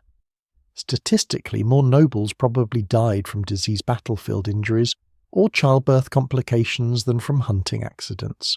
But statistics don't comfort you when you're the specific individual who might become the next data point in the hunting accident mortality database. The risk doesn't need to be high in absolute terms, it just needs to be higher than the risk you face in the castle, which makes every hunt a calculated gamble that you're forced to take, because refusing looks cowardly and feeds the narrative that you're too weak or fearful to be an effective king. The party turns back toward the castle, and you're riding through the densest part of the forest, when your horse suddenly balks, rearing slightly at something in the underbrush. You maintain your seat, you're an experienced rider. You've been doing this since childhood, but for one heart-stopping moment you're unbalanced, vulnerable. aware that a fall here could break your neck, or at minimum leave you stunned on the ground while your horse bolts and your guards are too far ahead to immediately respond. Was there actually something in the underbrush that startled your horse? Or did someone arrange for something to be there? Knowing this section of trail, knowing your horse's probable route, engineering a moment of vulnerability that could turn fatal. Your horse settles you ride on, and nobody comments on the incident because nothing actually happened. But your hands are shaking slightly as you grip the reins, and you're calculating how many more of these hunts you can survive before probability catches up with you. Every king is expected to hunt. It's not optional. It's how you bond with your nobles, demonstrate your capability, perform the masculine aristocratic identity that legitimizes your rule. Refusing means looking weak. Participating means risking death. Welcome to medieval recreation, where your leisure activities are warfare by other means, and the only prize for winning is surviving to hunt again next week. Your castle is supposed to be your fortress, the one place where thick stone walls and loyal guards protect you from external threats. Except medieval castles weren't designed with internal security in mind, they were designed to keep invading armies out, which is a completely different problem from preventing conspiracies within. Those magnificent stone walls that protect you from siege engines do nothing to stop the cook's assistant, who's been bribed to poison your soup. And more problematically, the castle itself is riddled with architectural vulnerabilities that your enemies know about better than you do. Secret passages, forgotten corridors, structural oddities created by centuries of renovations that left the building's layout a confusing maze where surprises hide in the stonework. The passage behind your bedchamber's tapestry wasn't on any architectural plan you reviewed when you inherited the throne. You discovered it by accident 3 months ago when a draft moved the heavy fabric and you noticed the wall behind it was hollow. Further investigation revealed a narrow corridor running between your chamber and the adjacent tower, probably built a century ago for reasons nobody currently alive remembers. Now you know it exists. But who else knows? The architect is long dead.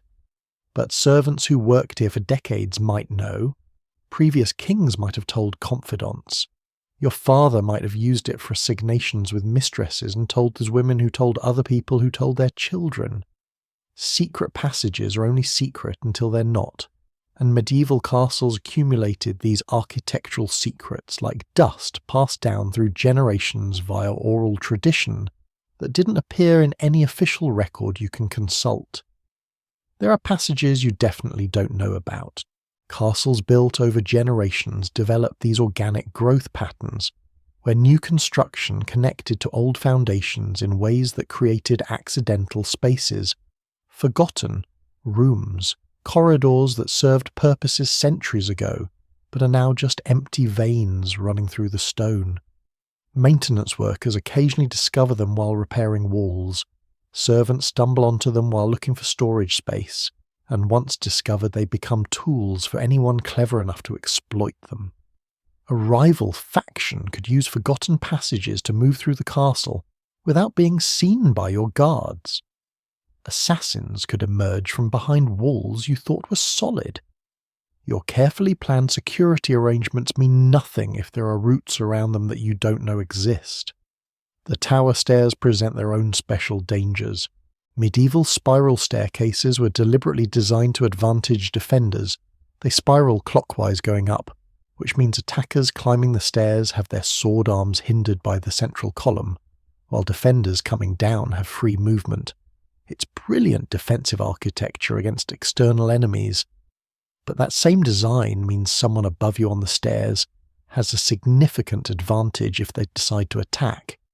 You're walking up to your private chambers, guards ahead and behind, but there's always a moment on the stairs where you're between floors, potentially isolated, vulnerable to someone appearing from above with a knife, or simply a hard shove that sends you tumbling down stone steps that could break your neck as effectively as any weapon. Every castle has its murder holes, those openings in ceilings designed to pour boiling oil on attackers. They're positioned over gateways and key defensive points, part of the standard medieval military architecture, but they're also positioned over certain corridors, and someone with access to the rooms above those corridors could theoretically drop things on you as you pass below.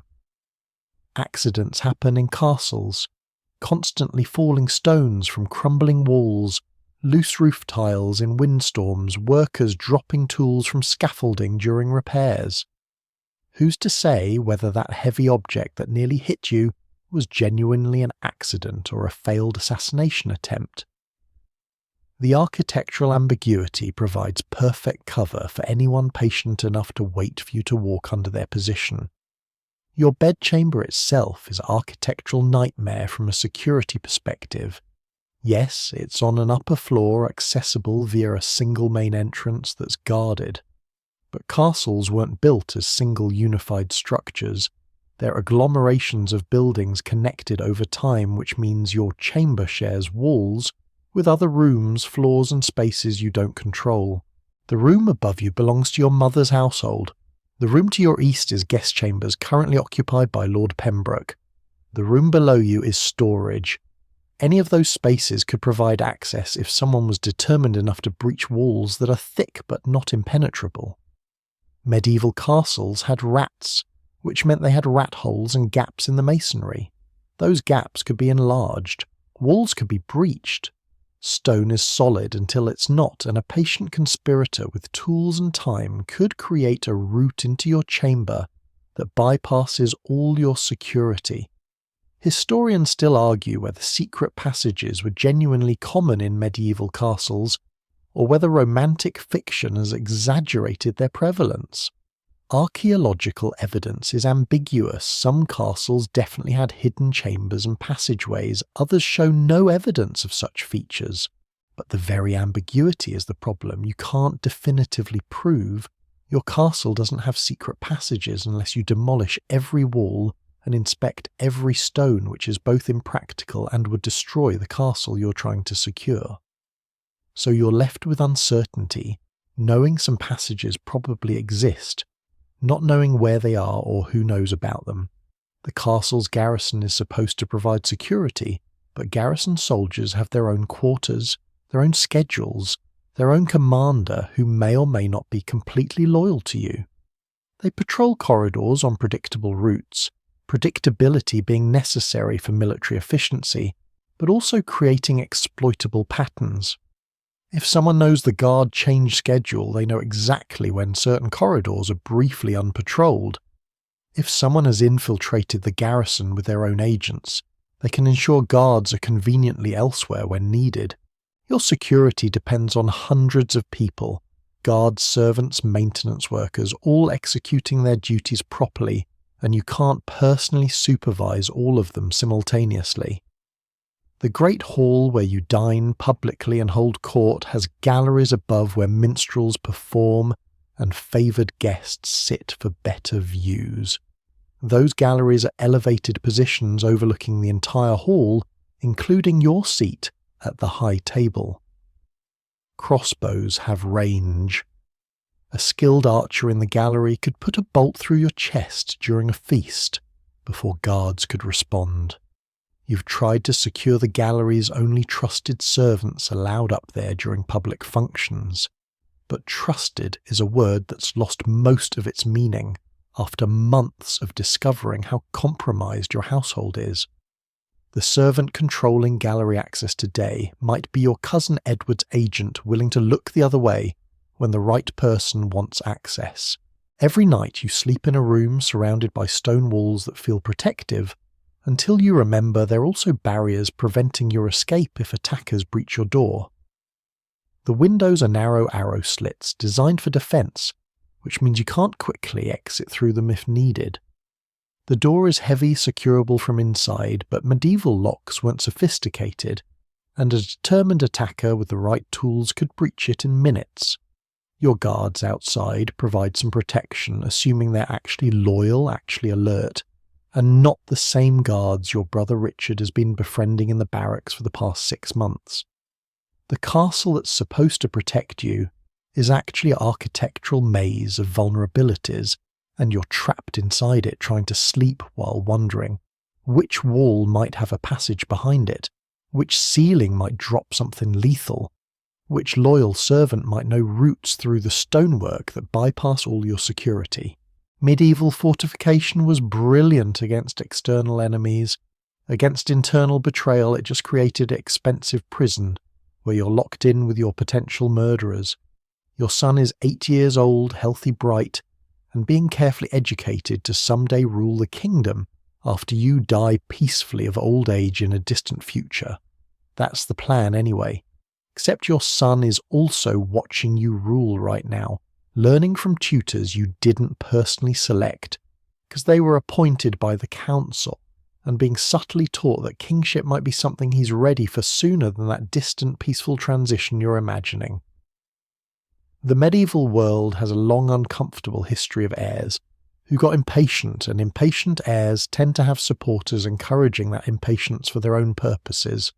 Your son loves you, probably. He's also being raised in an environment where multiple factions have invested heavily in influencing his education, his worldview, and his understanding of when exactly he should start ruling. The prince's tutor is Master William, a scholar from the university, with impeccable credentials and recommendations from your chancellor. That should be reassuring, except your chancellor leads the faction trying to limit your power, which means Master William probably teaches a curriculum that emphasizes the importance of noble councils, the dangers of tyrannical kings, and the historical examples of monarchs who ruled badly and needed to be replaced for the kingdom's good. Your son is learning history, but he's learning a very specific version of history, where kings who ignore their counselors meet bad ends and wise kings share power broadly. It's education and political programming simultaneously, and you can't intervene too directly without looking like you're preventing your heir from learning proper governance. Every night, Master William reads the prince stories before bed tales of King Arthur, Roland, Alexander the Great, all the heroic figures medieval boys are supposed to emulate. Except woven into those stories are lessons about readiness and capability. Arthur became king young. Alexander conquered the world before 30.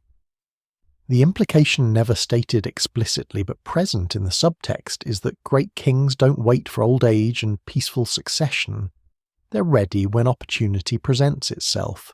Your son is being taught to see himself as potentially ready now, or at least soon, rather than accepting decades of waiting while you rule.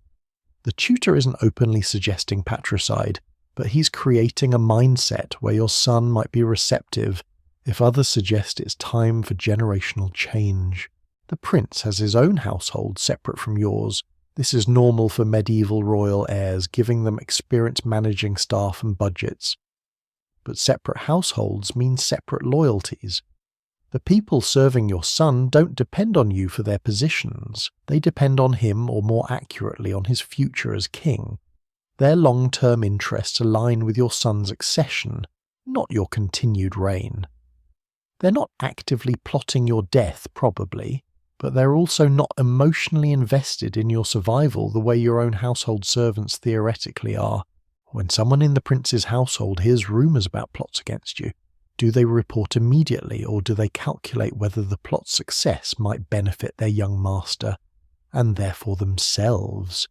Your cousin Edward has been cultivating a relationship with your son, playing the role of beloved uncle, giving gifts, telling stories, providing the kind of fun masculine attention that busy kings struggling to govern don't always have time for. Edward teaches the prince hunting, lets him win at chess, praises his progress in weapons training, and never criticizes or corrects the way tutors and parents must. Your son adores him. Why wouldn't he? Uncle Edward is fun, generous, admiring. And Uncle Edward is also carefully positioning himself as the power behind the throne. When your son eventually rules either after your natural death or your conveniently premature one. If Edward can't take the throne himself, making himself essential to the next king is an excellent alternative strategy. Historians still argue whether medieval heirs genuinely participated in plots against their fathers, or whether most succession conflicts were manufactured by adult factions manipulating young princes for their own purposes. Some evidence suggests heirs actively conspired. Henry II's sons famously rebelled against him with their mother Eleanor's support. Other cases show clear evidence of manipulation young princes surrounded by ambitious nobles who use them as figureheads for their own political agendas. Your son is probably innocent of actual conspiracy at age 8. But innocence is fragile when surrounded by people who benefit from turning him against you. You watch your son during today's council session. He's allowed to attend now part of his education in governance. He sits quietly observing the debates about taxation and military deployment. But you notice he looks at Lord Pembroke when Pembroke speaks with an expression of respect and attention that makes your stomach clench. Pembroke has been cultivating the prince just as Edward has, creating relationships with the next generation that will pay dividends regardless of when succession occurs. Your son is learning to respect the very people who undermine you. He's being taught that these counsellors are wise advisors whose guidance should be valued, which means when he eventually rules, he'll continue empowering the faction that wants to limit royal authority. Even if you survive all the assassination attempts, you're potentially raising your own political defeat in the person of your son. The succession itself creates perverse incentives. Every year you remain king, as another year these nobles don't get to establish themselves with the next regime. Some of them are old, won't survive to see your natural death if it comes 30 years from now. Their sons might benefit, but they personally want influence now while they're still alive to enjoy it. Your continued health and vigour are bad news for people whose plans depend on succession happening soon.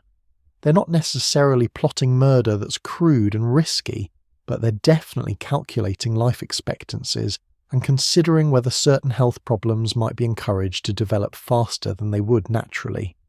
Your son asks you today, with the innocent directness of children, whether you're tired of being king. It's a simple question, might be genuine concern, might be something Master William suggested he ask to gauge your mindset. You tell him kingship is a duty that you'll fulfill until God calls you home, which is the appropriately pious answer. But you wonder what he hears. Does he hear dedication, or does he hear an old man clinging to power that could be better wielded by younger hands? Your son is being raised in an environment where your very existence delays his destiny, and that's a dangerous dynamic, regardless of anyone's intentions. The prince will inherit your throne, that's certain, assuming you both survive and he doesn't predecease you. The question is when. Natural succession after your old age death means one thing. Succession after your convenient premature death means something very different for the people who helped arrange it. And your son, whether he knows it or not, is the justification that makes your removal seem not like murder, but like natural political evolution. The old king's time had passed. They'll say afterward the young prince was ready to lead, it was simply time for change. They'll reframe your assassination as historical inevitability, and your son will rule believing he inherited legitimately, rather than through conspiracy that he was too young to understand he participated in. Welcome to father-son dynamics in medieval monarchy, where your beloved child is simultaneously your heir, and your potential replacement and the people raising him have every incentive to make that replacement happen sooner rather than later.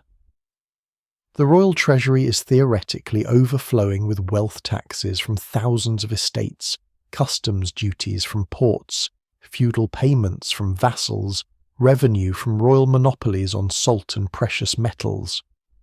On parchment in the carefully maintained ledgers, your treasurer presents you're phenomenally rich. In practice, you're somehow always short of ready cash when you actually need to pay. Soldiers fund construction projects or respond to emergencies. The discrepancy between theoretical wealth and actual liquidity is one of medieval governance's enduring mysteries, and the answer is simple. Everyone between the taxpayer and your treasury is skimming, and the system is designed to make that theft almost impossible to detect or prevent.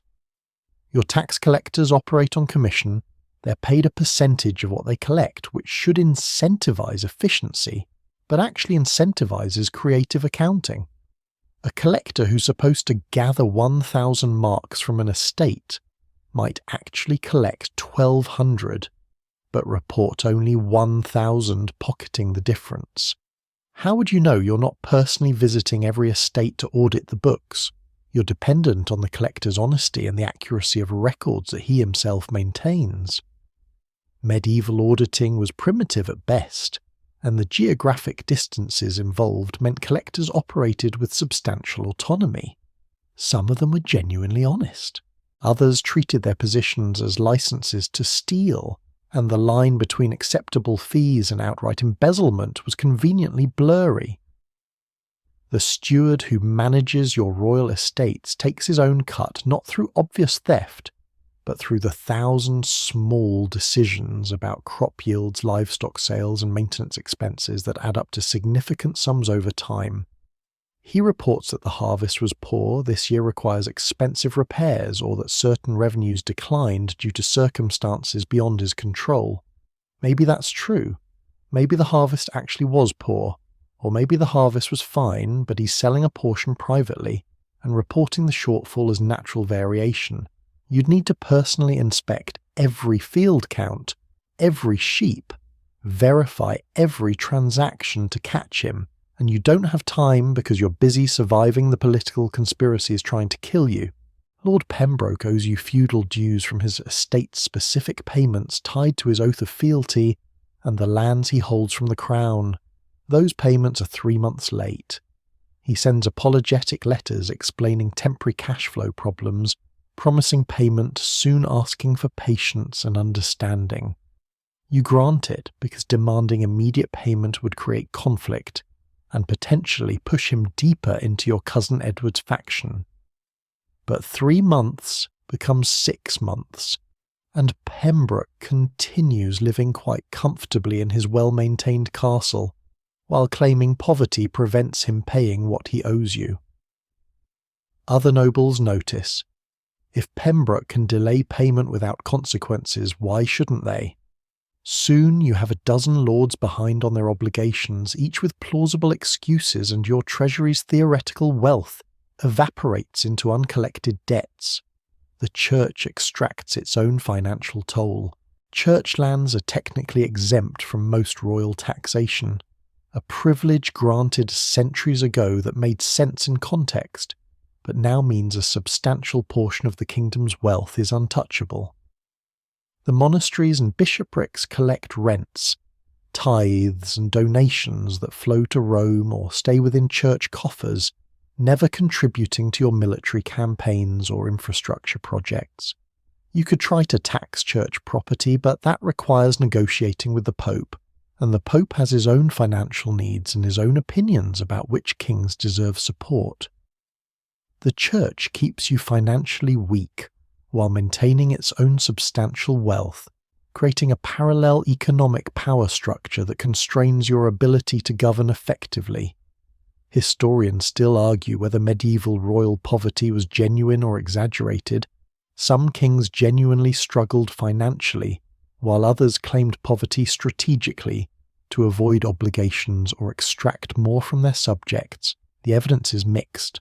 Records show some monarchs borrowing from Italian bankers at ruinous interest rates, suggesting genuine financial desperation. Other records show expensive building projects and lavish feasts happening simultaneously, with claims of poverty suggesting the poverty was selective and politically motivated. Your financial situation is probably genuinely precarious, but also partially self-inflicted through the expensive performance of royalty you are obligated to maintain. You need to raise an army to deal with Scottish raiders, but armies require payment, medieval soldiers expect wages, supplies compensation for their time and risk. Your treasurer explains regretfully that funds are insufficient. The tax revenues haven't come in as expected. The loans from foreign bankers are already committed to other purposes. Perhaps you could sell some crown lands to raise immediate cash. except selling crown lands diminishes future revenue, and looks desperate like a king who's losing control of his finances and therefore losing the capacity to govern.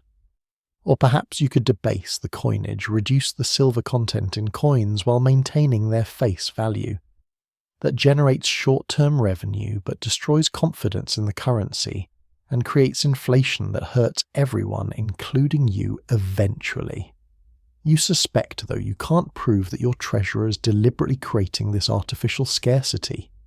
If you're constantly scrambling for funds, you're weakened, dependent on the council to approve extraordinary measures unable to act independently. A poor king is a controlled king. Your treasurer might be honestly managing limited resources, or he might be hiding money, delaying collections and manufacturing crisis to enhance the council's power at your expense.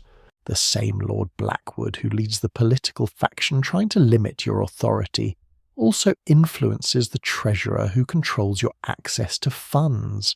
That's probably not coincidence. Medieval accounting was simultaneously sophisticated and exploitable. Double-entry bookkeeping wouldn't be invented for another century, so financial records were these elaborate narratives written in Latin, explaining revenues and expenditures in paragraph form rather than clear numerical columns. Auditing them required reading through pages of text, understanding context, catching discrepancies that might be explained as honest errors or might be deliberate fraud. Your treasurer is literate numerate and far better at navigating these records than you are. He can explain anything, justify any shortfall, make theft look like legitimate expense, and you're left nodding along, pretending to understand, unable to effectively challenge someone whose expertise so exceeds yours in this domain. The Treasury Chamber itself is secured with multiple locks keys distributed among different officials' procedures designed to prevent any single person from accessing the funds alone. It sounds secure until you realize that preventing individual theft just creates conditions for collective theft, several officials cooperating to steal while providing mutual cover.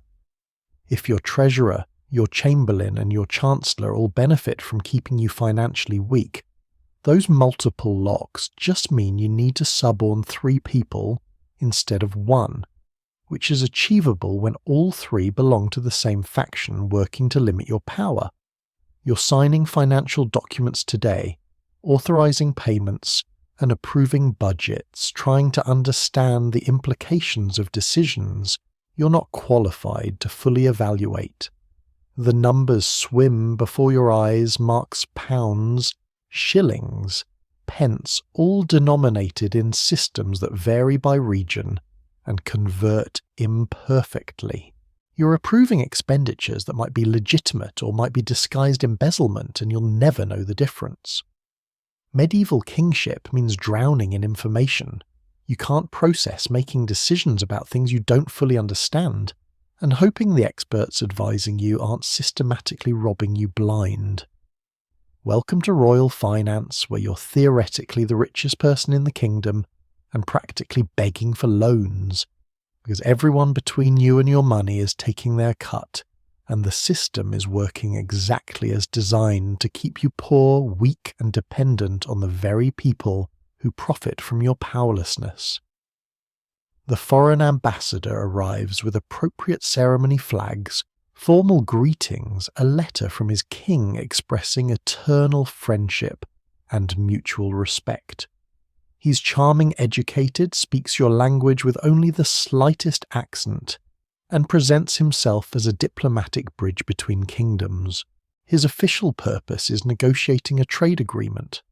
His actual purpose is gathering intelligence about your military capabilities, political stability, and personal weaknesses that his master can exploit when the diplomatic pleasantries eventually collapse and they decide whether invading your kingdom seems profitable. Medieval ambassadors were spies with official credentials, and everyone knew it, and everyone pretended not to know it, because the diplomatic fiction was mutually convenient until it wasn't. Ambassador Philippe has been at your court for 3 months now, and he's been busy. He attends feasts where he carefully notes which nobles seem discontented, which factions appear to be forming, who argues with whom during council sessions. He's befriended several of your military commanders, buying them drinks, praising their expertise, asking innocent-seeming questions about troop numbers, supply routes, fortification conditions, and defensive strategies. Your commanders talk because they're flattered by the attention, and because medieval military culture valued martial camaraderie across national boundaries. Knights shared more in common with foreign knights than with the peasants they ruled, which created loyalty to class and profession that sometimes trumped loyalty to specific kingdoms. Felipe has been sketching. Nothing obvious, just an artist's hobby. He claims drawing the castle's architecture because he finds medieval fortifications aesthetically interesting. Except those sketches document your wall's thickness, the placement of towers, the approaches that would be vulnerable to siege engines, and the locations of gates and weak points. He's conducting architectural reconnaissance disguised as artistic appreciation. When his king decides whether to invade Felipe's detailed drawings, will inform military planning, turning your hospitality into intelligence assets that help foreign armies breach your defences, and you can't refuse him permission to sketch without creating a diplomatic incident that signals you don't trust him, which communicates weakness and paranoia to his master. The ambassador has been asking about your health with what seems like genuine concern. How are you sleeping? Any troubling ailments? You look tired. Is the burden of kingship weighing heavily? These questions sound like polite conversation until you realise he's assessing your life expectancy and your capacity to respond vigorously if his kingdom attacks. A sick king is a vulnerable king. An exhausted king might not rally his forces effectively. Every health detail Felipe learns gets reported back, not through obvious spycraft, but through routine diplomatic correspondence that discusses the king's condition as part of general observations about your court's atmosphere. He's medically profiling you from across the dinner table. Philippe has also been extraordinarily interested in your succession situation. He inquires about the prince's education, the queen's health, whether you have other children, what provisions exist if something happened to you. He phrases it as the natural interest one royal court takes in another's dynastic stability, which is technically true, and also intelligence gathering about your kingdom's continuity plan. If Felipe's king knows your succession is uncertain or contested, that's valuable information when timing an invasion. Why attack when you're strong and stable? Better to wait until succession crisis distracts your nobles and divides your military, then strike when you're internally weakened. Felipe is mapping those future vulnerabilities through polite dinner conversation. Historians still argue whether medieval ambassadors were primarily diplomats or primarily spies, but the evidence suggests they were both simultaneously without experiencing much cognitive dissonance about it. Diplomatic functions and intelligence gathering were inseparable. You couldn't effectively negotiate treaties without understanding the other kingdom's capabilities, intentions and weaknesses, which meant diplomatic engagement required espionage by definition.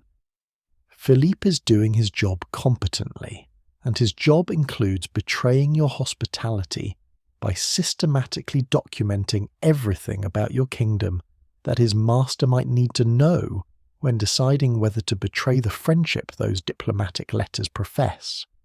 Your own ambassadors are presumably doing the same thing in foreign courts. You certainly hope they are, since if they're not gathering intelligence, they're failing their primary function. Medieval diplomacy was this elaborate mutual spying arrangement, where everyone knew what everyone else was doing but maintained elaborate fictions of shocked innocence if anyone got caught. Philippe isn't violating diplomatic norms by spying on you, he's fulfilling them. The scandal would be if he wasn't spying, because that would mean he was an incompetent ambassador, not properly serving his king's interests. Felipe has been particularly attentive to your relationship with your brother Richard and your cousin Edward. He's noticed the tensions, the careful distances you maintain, the way certain nobles align with one of you against the other. This is exactly the kind of internal division that foreign powers exploit, support one faction against another, promise military aid or diplomatic recognition in exchange for concessions. Once that faction takes power, turn your kingdom's internal struggles into leverage for their external ambitions. If Felipe reports back that your kingdom is deeply divided, his master might decide supporting your rivals is more profitable than maintaining peace with you. Your civil war becomes their opportunity. The trade agreement Felipe is supposedly negotiating would give his kingdom favourable access to your ports and reduced customs duties on their merchants. Sounds mutually beneficial until you consider that increased foreign merchant presence means more foreign agents moving through your kingdom legally, more intelligence networks hidden within commercial operations and economic dependencies that give his king leverage over your future decisions. Medieval trade was always also political commercial relationships, created obligations, intelligence opportunities and pressure points that could be exploited when diplomatic needs required. Philippe isn't just negotiating trade, he's negotiating the infrastructure for future espionage and economic coercion. You're dining with Philippe tonight, maintaining the diplomatic courtesies that international relations require. He toasts your health, praises your hospitality, speaks warmly about the friendship between your kingdoms, and you smile and return the toast knowing he's cataloguing every detail of this dinner, who attended what was served, how expensive the wine was, whether you seemed confident or anxious, what topics you avoided discussing. Every diplomatic interaction is a performance where both parties are simultaneously actor and audience gathering data while providing carefully curated information designed to shape the other's perceptions. The horrible truth is that you need Felipe's kingdom as an ally or at least a neutral party, which means you can't expel him even knowing he's spying. Diplomatic rupture would isolate you, internationally signal weakness, and potentially push his kingdom into alliance with your enemies. So Philippe continues his intelligence gathering, and you're forced to be hospitable to the man documenting your vulnerabilities for potential future exploitation. Medieval diplomacy meant entertaining your potential future invaders and hoping you could maintain the fiction of friendship long enough that the invasion never actually happens. Felipe will eventually return home with months of accumulated intelligence, architectural drawings, military assessments, political analysis, personal observations about your health and stability. That information will be filed away referenced when his king's advisors debate foreign policy and possibly used against you years from now when circumstances change and yesterday's diplomatic friendship becomes tomorrow's military campaign. Every conversation you're having tonight is potentially feeding the strategy that defeats you later. Welcome to medieval international relations, where there are no allies, only interests, and the ambassador drinking your wine is writing the invasion plan. The feast tonight is a spectacular display of wealth and power, roasted swan presented with its feathers carefully reattached to create the illusion of a living bird, suckling pigs with apples in their mouths, elaborate sugar sculptures depicting scenes from classical mythology, wine flowing from fountains, and entertainment from the best minstrels your chamberlain could hire.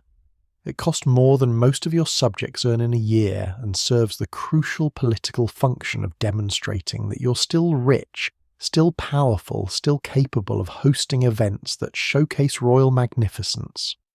Except every detail of this feast is also a message, a negotiation, and potentially a trap, because nothing in medieval court culture is just what it appears to be. The seating arrangement took your chamberlain 2 days to finalise, and it matters more than the actual food. Who sits near you signals favour. Who's relegated to the lower table signals disfavour or diminished status. Lord Pembroke is seated relatively close third table from the high table, close enough to be included in the inner circle.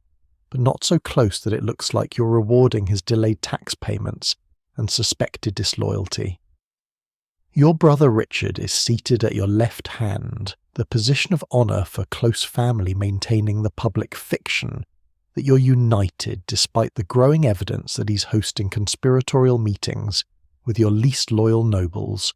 Every seat is a political statement, and nobles spend the feast calculating what their placement means for their status, their alliances, and their future access to royal favour. The minstrel performing tonight is singing a ballad about ancient King Marius, who was betrayed by his cupbearer and poisoned at a feast remarkably similar to this one.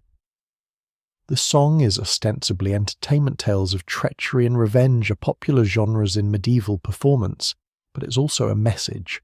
Is someone warning you? Is someone threatening you? Is the minstrel innocently performing a crowd-pleasing standard without realising the contemporary implications? You can't tell, and that's the point. Medieval court culture communicated through layers of illusion, metaphor, and plausible deniability. The minstrel finishes to enthusiastic applause, and you join in maintaining the composed expression of a king who definitely isn't wondering whether that song was commissioned by someone sending you a coded death threat. The toasts begin, each noble standing in turn to raise his cup and speak to your health, your wisdom, your long reign. Lord Westford toasts, "May you rule as long as health and vigour permit," which sounds complimentary until you pass the conditional clause, suggesting your rule's continuation depends on maintaining physical capability. Is he implying you're declining? Is he suggesting that loss of vigour would justify transition to new leadership? Or are you reading too much into a standard formulation that appears in toasts constantly? You can't challenge him without looking paranoid, so you smile and nod while mentally adding that phrasing to the growing list of ambiguous statements that might be innocent or might be threats. Your cousin Edward stands to toast, and his speech is a masterpiece of carefully calibrated loyalty. He praises your justice, your generosity, your continuation of your father's legacy, which sounds wonderful except it frames your value as derivative of your father rather than independent. He toasts the throne's stability and the dynasty's continuation, not specifically you, but the abstract institution you temporarily occupy. He mentions the importance of strong advisors and wise counsel, implicitly suggesting that your success depends on listening to others rather than your own judgment. Every sentence contains a compliment wrapped around a subtle diminishment, and the assembled nobles are skilled enough at this political theatre to catch all the implications. Edward's toast gets enthusiastic response from several tables, which tells you exactly which nobles consider him a viable alternative to your kingship. The food itself is a performance. The roasted swan is presented whole at your table, and you're expected to carve the first portion, a demonstration of royal privilege and generous distribution. You carve carefully, presenting choice portions to the queen, to your brother, to the bishop, to favoured nobles, each carved piece a small favour that recipients will remember and potentially reciprocate. But you're also aware that this swan was in your kitchen's possession for hours, handled by multiple servants, and could have been contaminated at any point. Your food taster already sampled it. He's standing against the wall looking healthy, but the pageantry of the presentation required that the swan arrive intact, which meant Thomas couldn't sample from the specific portion you're now carving for yourself. You're eating partially blind, trusting that the theatrical requirements of the feast haven't created opportunities for poisoners to bypass your security protocols.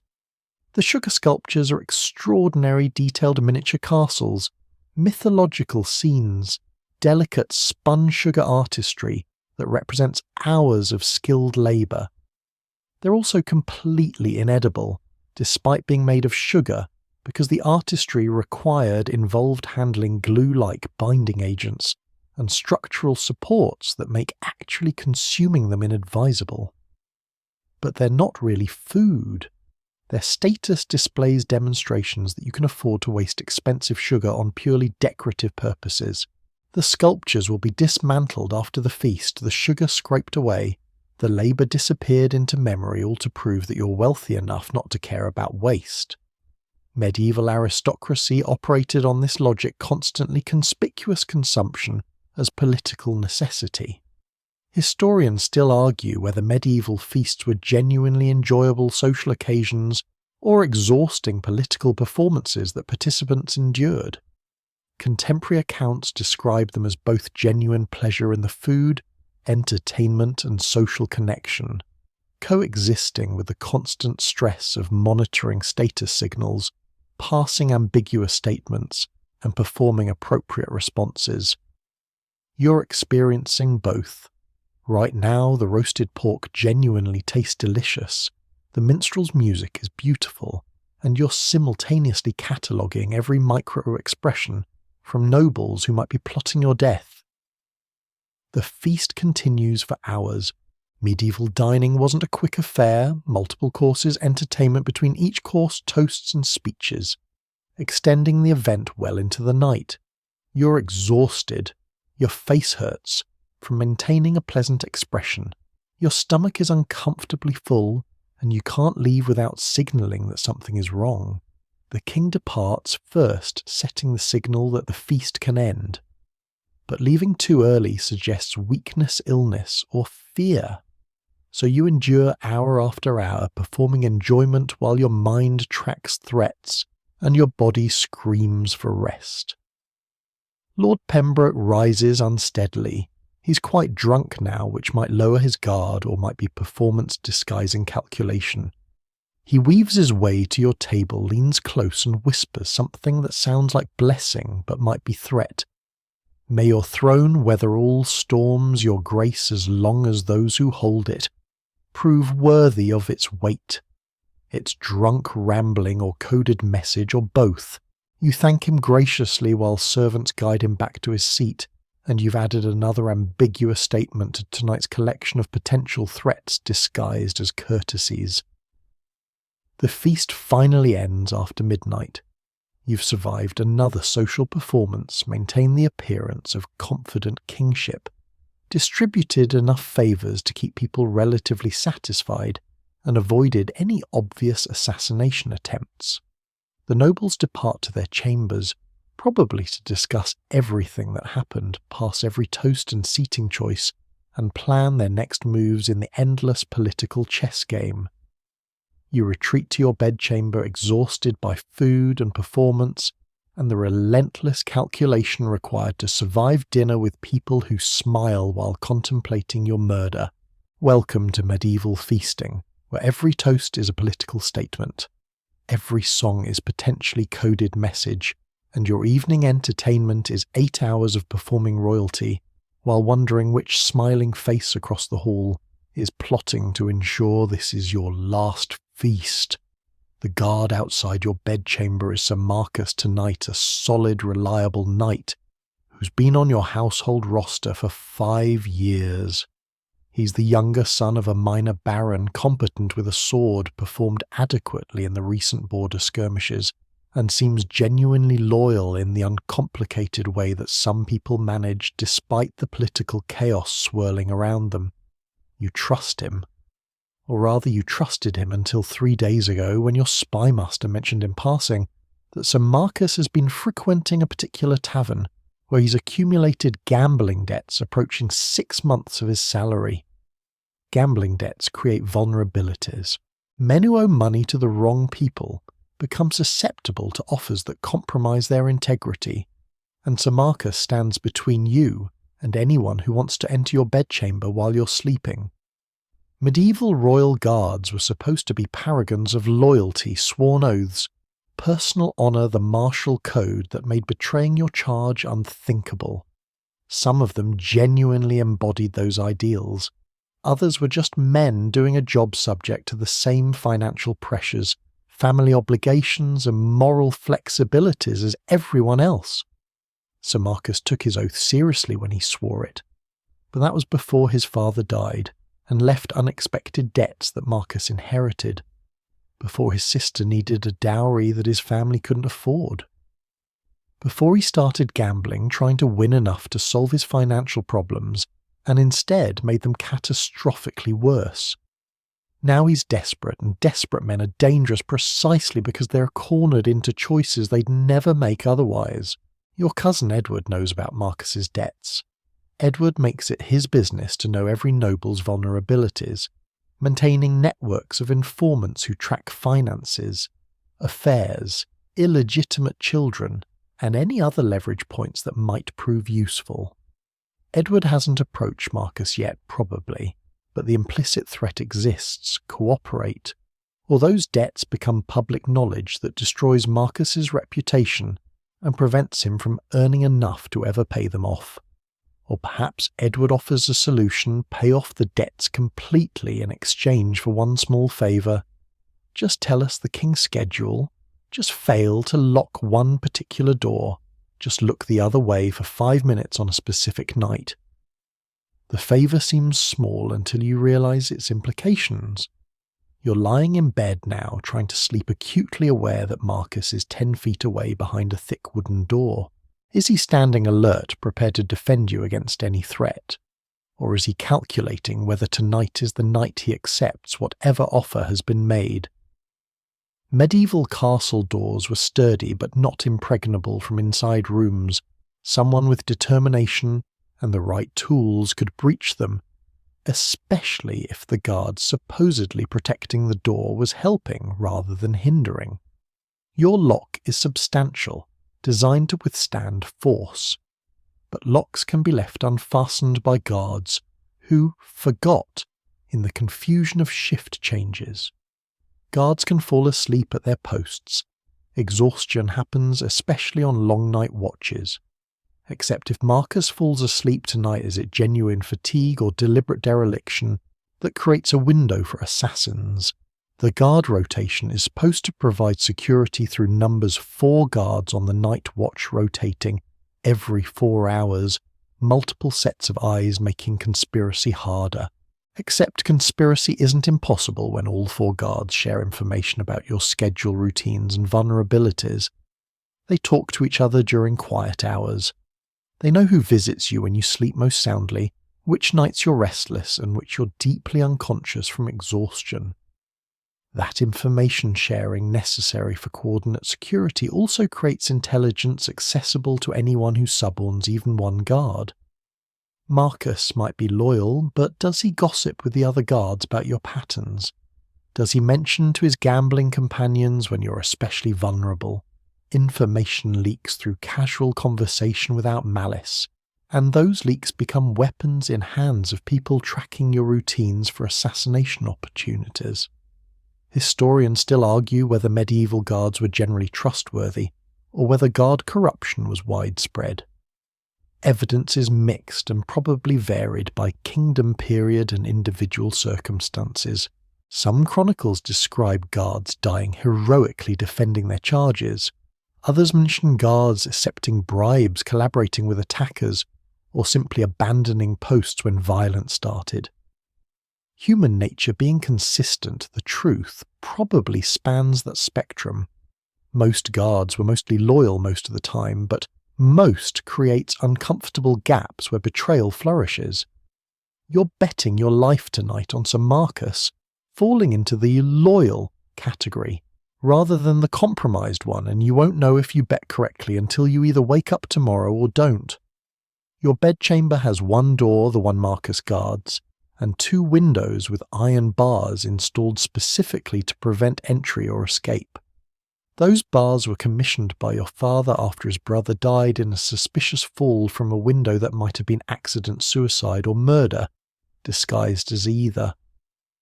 The bars make you safer from external threats, but also trap you inside if internal threats breach your door.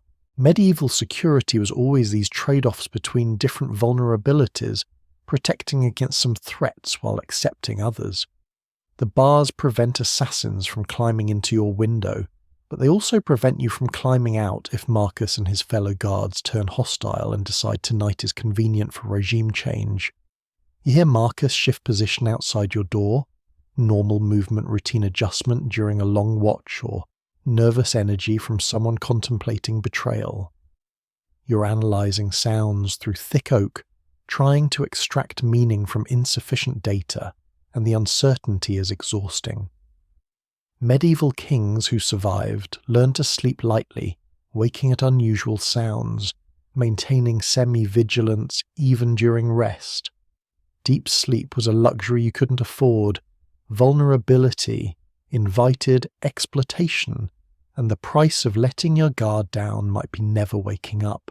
So you sleep in stages, partially resting while some portion of your awareness monitors the chamber for threats, which means you never fully rest, and the exhaustion accumulates day by day. Marcus coughs outside just to cough, clearing his throat, utterly normal. Except is it a signal? Medieval conspirators used coughs, whistles, specific knock patterns to communicate without words. A cough could mean, "All clear, the king is sleeping, proceed with the plan." Or it's genuinely just a cough, and your paranoia is transforming normal human sounds into conspiracy theories. The uncertainty is the torture. You can never know which interpretation is correct until events prove it one way or another, and by the time events prove it, you're either vindicated or dead. Your father used to rotate guards unpredictably, never letting anyone establish comfortable patterns. He'd assign 3 guards to a door that needed 2, keeping them uncertain about who was actually responsible. He'd occasionally test their loyalty by staging fake threats to see how they responded. It made everyone uncomfortable and created an atmosphere of suspicion that probably decreased morale, but it also made betrayal harder because guards couldn't establish reliable patterns that conspirators could exploit. You've been less paranoid than your father, preferring to trust your guards unless given specific reason not to. Now you're wondering if that was kingly confidence or naive weakness. Sir Marcus will remain at your door until the guard change at midnight, then be replaced by Sir Robert, who has his own financial situation, family pressures, and potential vulnerabilities you probably don't fully know. Tomorrow night it will be 2 different guards with their own complications. Every night you're trusting different people with your life, gambling that their loyalty outweighs whatever inducements your enemies offer. Most nights you'll be right. You only need to be wrong once and the game is over. The guards know this calculus too. They're not stupid. They know that betraying you is career-ending if it fails, but potentially life-changing if it succeeds, and that risk-reward calculation shifts based on their personal circumstances and your apparent vulnerability. You hear Marcus settling back into position, the creak of leather armour, the slight scrape of his sword scabbard against the stone floor. Normal sounds, reassuring sounds, or preparatory sounds before something happens. You won't know tonight. Probably nothing happens tonight. Probably you wake tomorrow and Marcus has stood his watch faithfully, and your paranoia will feel slightly ridiculous in morning light. Until it doesn't feel ridiculous, because one night the guard outside your door makes a different choice, and the loyalty you assumed evaporates when tested by sufficient inducement. Welcome to medieval bedroom security, where you're never quite sure if the man sworn to protect you is preparing to defend your life, or simply waiting for a profitable moment to end it. Your royal physician, Master Gregory, has been treating your various ailments for 2 years now, with what seems like genuine concern for your well-being. He's educated at Montpellier, studied under renowned masters, and brings to your healthcare the full weight of medieval medical theory, which is unfortunately based on concepts like humoral balance, planetary influences, and therapeutic techniques that range from mildly helpful to actively lethal. When you complain of headaches, he prescribes bloodletting to release excess sanguine humour. When you have digestive troubles, he recommends mercury compounds to purge corrupted bile. When you're exhausted from the grinding stress of avoiding assassination, he suggests lead-based tonics to restore your vigour. Every treatment he provides is grounded in medical theory he genuinely believes. Every treatment is also potentially poisoning you slowly while claiming to cure.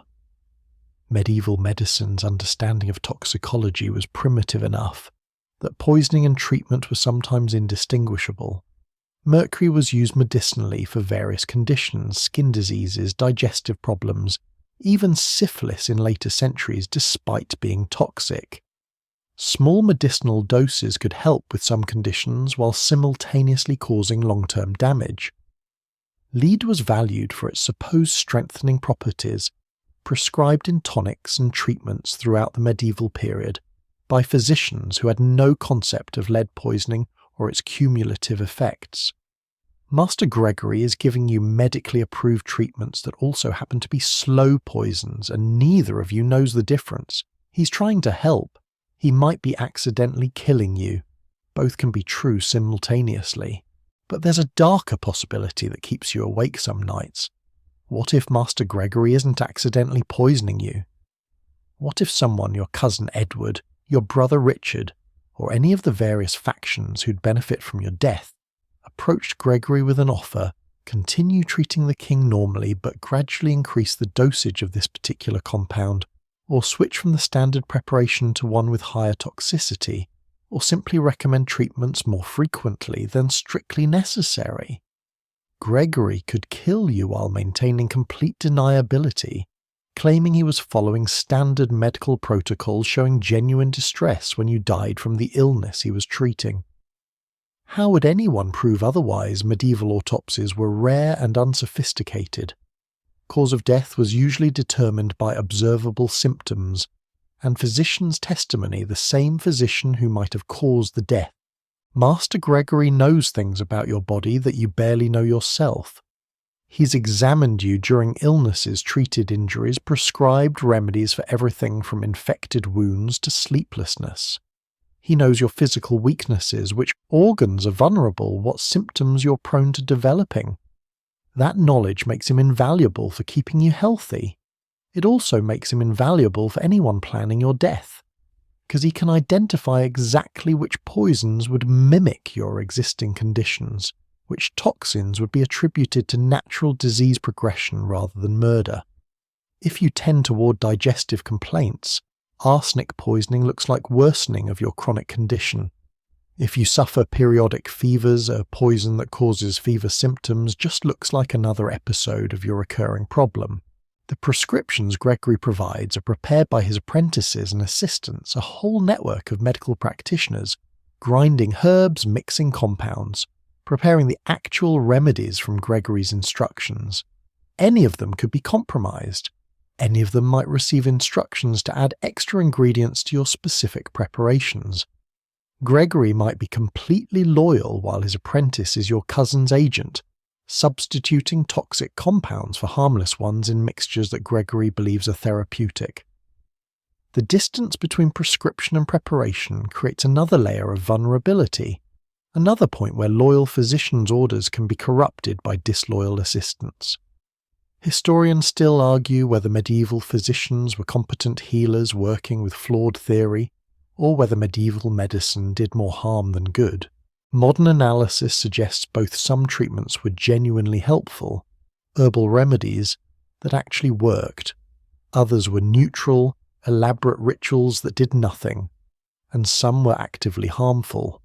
Bloodletting, mercury poisoning, lead exposure. Your physician probably helps you, sometimes does nothing other times, and occasionally makes things worse while believing he's helping. The question is whether he's also deliberately poisoning you on behalf of your enemies, and you have no reliable way to determine that. Without medical knowledge that won't exist for another 5 centuries, Gregory is examining you today, routine health check, monitoring the headaches you've been experiencing lately. He's concerned about your pallor, the dark circles under your eyes, the tremor in your hands that you've developed recently. These could be symptoms of stress, exhaustion, the grinding paranoia of surviving as a medieval king surrounded by betrayal. Or they could be early symptoms of chronic poisoning from the treatments Gregory himself has been administering. He recommends continued bloodletting, increased frequency of the lead tonic, and additional mercury-based remedies for what he diagnoses as an imbalance of melancholic humour.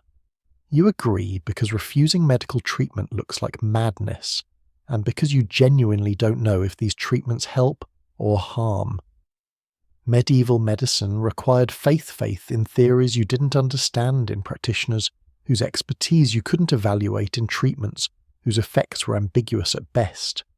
The bloodletting itself presents risks beyond its questionable therapeutic value. Gregory uses a lancet to open a vein in your arm, collecting blood in a bowl while monitoring your condition for signs you've released sufficient humour, except that lancet touches multiple patients is cleaned with medieval understanding of hygiene, which is to say barely cleaned at all, and could transmit diseases between patients without Gregory having any concept of bacterial infection or sterilisation. He's trying to help you while potentially giving you infections that could kill you, and he has no way of knowing the danger because the relevant medical knowledge won't be discovered for centuries. Your previous physician died 3 years ago, fell from his horse while riding to visit a patient in the countryside. Tragic accident. Probably genuinely an accident. But that physician had been treating your father during his final illness, was present when your father died of that mysterious fever that elevated you to the throne. Did that physician know something about your father's death that made him dangerous to whoever caused it? Was his accident arranged to prevent him from talking? You'll never know, and Gregory doesn't know either. But the possibility hangs there. Being the royal physician means having access to information that powerful people might kill to protect. Gregory is simultaneously valuable asset and potential liability. Someone who knows too much about too many people's health conditions, treatments, and vulnerable moments. You're taking the medicine Gregory prescribed, a foul-tasting mixture of herbs and minerals that's supposed to strengthen your constitution. It tastes metallic, the lead probably, though you don't know that's what you're tasting.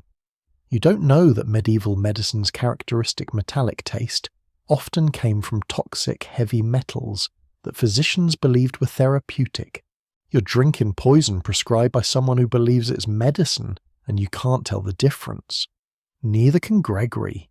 Maybe in 5 years you'll die of kidney failure or neurological damage, and everyone will say the king died of natural causes, worn down by the burden of rule, never realizing the medicine was the actual cause. Or maybe the treatments are harmless and you're just paranoid, suspecting everyone, including the physician, genuinely trying to keep you alive. Master Gregory packs his instruments, promises to return next week to check your progress, and departs with the respectful manner that medical professionals cultivate. You're left alone with the medicine bottles, wondering if you should take them as prescribed or pour them out and risk whatever genuine illness they might actually prevent. Medieval kingship means making impossible choices based on insufficient information, gambling your life on decisions you're unqualified to make, and hoping that the expertise you're trusting isn't secretly incompetence or malice disguised as healing. She arrived at court 6 months ago, introduced by a cousin who vouched for her family's respectable background, minor nobility, fallen on hard times, seeking position in a great household. Her name is Isabella. She's beautiful in that specific way medieval courts valued: pale skin, dark hair, graceful movements that suggested careful training in courtly behaviour. She caught your attention during a feast, laughing at one of your jokes with genuine delight that felt different from the calculated flattery you usually received. You arranged for her to join the Queen's household, initially propriety, requiring some distance. But then there were chance encounters in corridors, conversations that lasted longer than strictly necessary, and eventually she became your mistress through a progression that felt natural and inevitable, but probably wasn't either. Isabella knows things about you that your counsellors don't, that your wife doesn't, that your brother and cousins could only guess at. She knows how you sleep the nightmares that wake you, gasping the nights you lie awake calculating threats, the mornings you're too exhausted to face another day of performing kingship. She knows your body's vulnerabilities, the old injury that aches in cold weather, the scar tissue from childhood accidents, the exact ways your stamina has declined under stress. She knows your fears because you've whispered them in darkness when your guard was down, sharing anxieties you'd never voice in council chambers. Every moment of vulnerability, every intimate confession, every unguarded truth you've revealed has been absorbed by someone whose ultimate loyalties you can't actually verify. Medieval mistresses occupied this strange liminal status. Not quite servants, because they shared your bed, not quite equals, because the relationship was fundamentally unequal. Not wives, but often more emotionally intimate than wives. In marriages that were primarily political arrangements, Isabella provides something the Queen can't or won't: emotional connection, physical intimacy without dynastic pressure, the illusion of a relationship based on attraction rather than strategic alliance. That makes her valuable for your mental health and sanity. It also makes her potentially the perfect intelligence asset for anyone who placed her in your path specifically to gather information about your weaknesses, habits, and vulnerabilities. Who introduced Isabella at court, your cousin, a distant relation barely significant enough to remember? Except distant relations can be pressured, bribed, or convinced to perform favours for more powerful family members. Your cousin Edward could have arranged the introduction, selected Isabella specifically because she's beautiful, charming, and willing to spy while playing the role of devoted mistress. You want to believe Isabella's affection is genuine. She certainly performs it convincingly, the way she looks at you, the small gestures of care, the apparent pleasure she takes in your company. But medieval courtesans were trained actresses skilled at making powerful men believe they were genuinely desired, rather than being targets of carefully executed seduction plots designed to extract information or influence. Isabella asks questions that sound like innocent conversation. How was your meeting with the council? Did Lord Pembroke seem cooperative? Are you concerned about the border situation? She's interested in your day, your thoughts, your problems, which is lovely and humanizing after spending hours with counsellors who tell you what they think you want to hear. Except those innocent questions are also intelligence gathering about your political assessments, your relationships with various nobles, your strategic thinking. Every answer you give provides information that Isabella could report to whoever actually controls her loyalty, if anyone does. You can't tell if she's genuinely interested or professionally gathering intelligence, and that uncertainty poisons what should be the one relationship in your life that's uncomplicated by politics. Historians still argue whether medieval royal mistresses were primarily romantic companions or political operatives, but evidence suggests many were both. Some genuinely loved their royal partners, while also being intelligence assets for family factions or foreign powers. Medieval people were capable of holding multiple authentic emotions simultaneously. Isabella might genuinely care for you, while also reporting your secrets to your cousin Edward. Both can be true. Human psychology is complicated enough to contain authentic affection and instrumental betrayal without experiencing much cognitive dissonance about the contradiction. Isabella is pregnant. She told you last week, clearly frightened about your reaction, uncertain whether you'd be pleased or angry.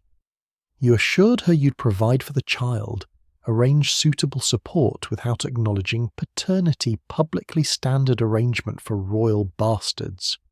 Privately, you're calculating implications.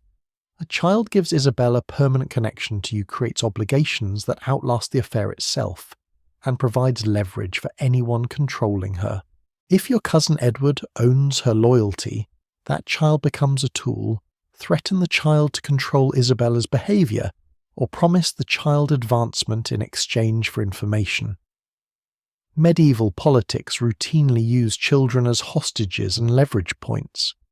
Your potential bastard is both a person you might love and a vulnerability your enemies can exploit. The physical intimacy itself is dangerous beyond the emotional vulnerability. Isabella could kill you during sex, a knife kept near the bed poison on her lips or hands. Simple suffocation while you're distracted and defenseless. Medieval beds had curtains that provided privacy, but also concealed what happened inside them. Servants might hear sounds but couldn't see actual events. If Isabella killed you during intimacy, she could claim you died naturally. Heart failure during exertion happens to older men sometimes. By the time anyone investigated, she'd have arranged the scene to support her story. You're trusting her not to kill you in moments when you're maximally vulnerable, and you're making that trust decision based on romantic feelings rather than strategic assessment. But you can't give her up without looking weak or inviting questions about why you suddenly distrust someone you've been intimate with for months. Ending the affair signals fear, possibly tips off whoever sent her that you've become suspicious, and eliminates your one relationship that provides emotional comfort in this nightmare of political betrayal. So you continue seeing Isabella continue sharing her bed, and your secrets continue gambling that her affection is genuine and her loyalties are to you rather than whoever might have arranged her introduction to your court. It's probably a terrible gamble, but medieval kingship is a series of terrible gambles, and at least this one comes with moments of genuine human connection between the threats. Isabella is visiting your chambers tonight. She does this twice-weekly schedule known to your guards and probably known to anyone paying attention to patterns in the castle. She brings wine that she poured herself, wants to share a drink before bed. Sweet gesture or preparation for poisoning. The wine could be clean, or it could be your last drink. You accept the cup, smile at her, toast to her beauty and drink while wondering if this is the night she stops pretending and completes whatever assignment brought her to your court. She drinks from her own cup, presumably safe if she's the poisoner, but there are toxins that have antidotes, ways to immunize yourself while poisoning others.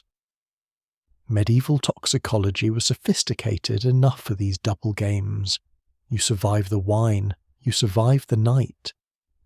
Isabella sleeps beside you, breathing softly, looking innocent and lovely in the moonlight, filtering through your chamber windows. She might be exactly what she appears, a woman who genuinely cares for you despite the political complications. Or she might be the most dangerous person in your life, gathering intelligence, with every shared moment waiting for instructions to move from passive observation to active assassination. You'll probably never know for certain because confirming betrayal requires her attempting to kill you, and at that point knowing doesn't help much. Welcome to medieval romance, where love is espionage's oldest weapon, and the woman sharing your bed might be sharing your secrets with everyone plotting your death. The bell rings at midnight, urgent, insistent clanging that shatters your fragile sleep and sends adrenaline surging through your exhausted body.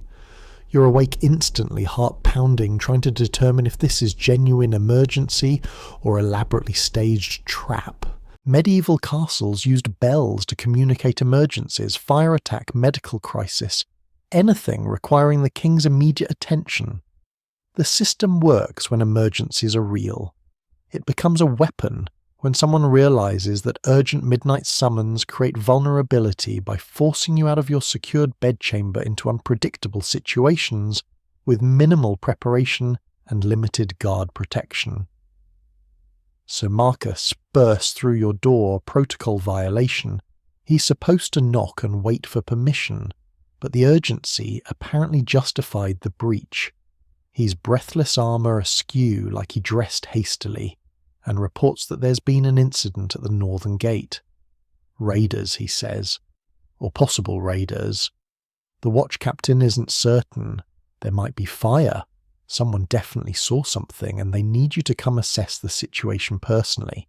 Every instinct screams that this is wrong. Why would raiders attack the castle itself rather than outlying villages? Why would the watch captain need you specifically, rather than handling this through the military chain of command? Why tonight, when you're particularly exhausted and vulnerable, but you can't refuse without looking cowardly or incompetent, so you're getting dressed, pulling on enough clothing to be presentable and preparing to walk into what might be an ambush. Your guards assemble quickly 4 men instead of the usual dozen, because there wasn't time to muster more, and the emergency supposedly requires immediate response. Sir Marcus, Sir Robert, and 2 others whose names you know, but whose loyalty you've never had reason to question deeply. These 4 men are now responsible for your safety as you leave the secured area of your private chambers and venture toward the northern gate through corridors that could contain anything. Medieval castle interiors are labyrinthine multiple routes to any destination, dark corners where attackers could wait staircases, where someone above has advantage. Your guards form a protective square around you, but 4 men can only watch so many directions simultaneously. The corridors are darker than usual. Several torches have burned down without being replaced, which might be normal neglect or might be deliberate preparation for an attack that requires darkness. You're walking through pools of shadow between inadequate lighting, trying to watch everywhere, simultaneously aware that your guards are tense in ways that might indicate they're alert for threats, or might indicate they know something you don't. Sir Marcus is leading, which puts him in position to guide you into ambush or away from it, and you realise you're entirely dependent on his choices about which route to take. He could lead you toward the northern gate through the safest corridors, or he could lead you through an area where your cousin Edward's men are waiting with weapons. Historians still argue whether medieval emergency protocols were genuinely necessary, or whether they were exploited more often for political purposes than they were used legitimately. Both are probably true. Real emergencies happened frequently enough that the system was necessary, but that same system's existence created opportunities for manipulation. Your grandfather supposedly died responding to an emergency summons that turned out to be an exaggerated threat designed to lure him into a vulnerable position. Or maybe that's paranoid family legend and he genuinely died of natural causes. You'll never know, and right now you're replicating whatever situation he faced, walking toward potential danger, because refusing looks worse than going. You reach the Great Hall, still must traverse this large open space to reach the northern gate. The hall is empty, eerily quiet, none of the usual servants or guards who should be present even at midnight. Where is everyone? Did they respond to the emergency already? Or were they cleared out deliberately to create an isolated killing ground? Your footsteps echo on stone floors, magnified by the hall's acoustics announcing your position to anyone listening. The shadows are deeper here, cast by inadequate lighting from the hearth that's burned low. Someone could be hiding in those shadows, crossbow, aimed at your position, waiting for you to reach the optimal killing range. Sir Marcus pauses, holding up his hand to stop the group. He's listening head-cocked, trying to identify sounds. You hear it too, voices ahead coming from the direction of the northern gate. Shouting, but not the urgent combat sounds you'd expect from an actual raid. More like argument, confusion, or theatrical performance designed to draw you closer. Marcus indicates you should continue, and you're walking forward again, closer to the sounds, closer to whatever is actually happening at that gate. Your hand finds the dagger at your belt, inadequate weapon against serious attack, but better than nothing. And somehow the familiar weight provides minimal comfort. You emerge into the gate area, and the situation is immediately confusing. The watch captain is there arguing with 2 guards, something about someone seeing movement outside the walls, but there's no fire, no raiders, no actual emergency visible, just agitated guards debating whether they saw something suspicious or whether it was livestock moving in darkness. The watch captain sees you, looks genuinely shocked that you're present, had no idea anyone summoned the king for this trivial confusion. Sir Marcus looks equally confused. He was told there was an emergency, acted on that information, brought you here based on apparently false or exaggerated report. Who sent the original message that started this cascade? Who told Marcus there was an emergency requiring your presence? In the confusion and conflicting accounts, nobody seems certain. Someone heard something from someone else, who heard it from a third party, and in the medieval equivalent of a game of telephone, a possible animal sighting near the walls became a raid requiring royal response.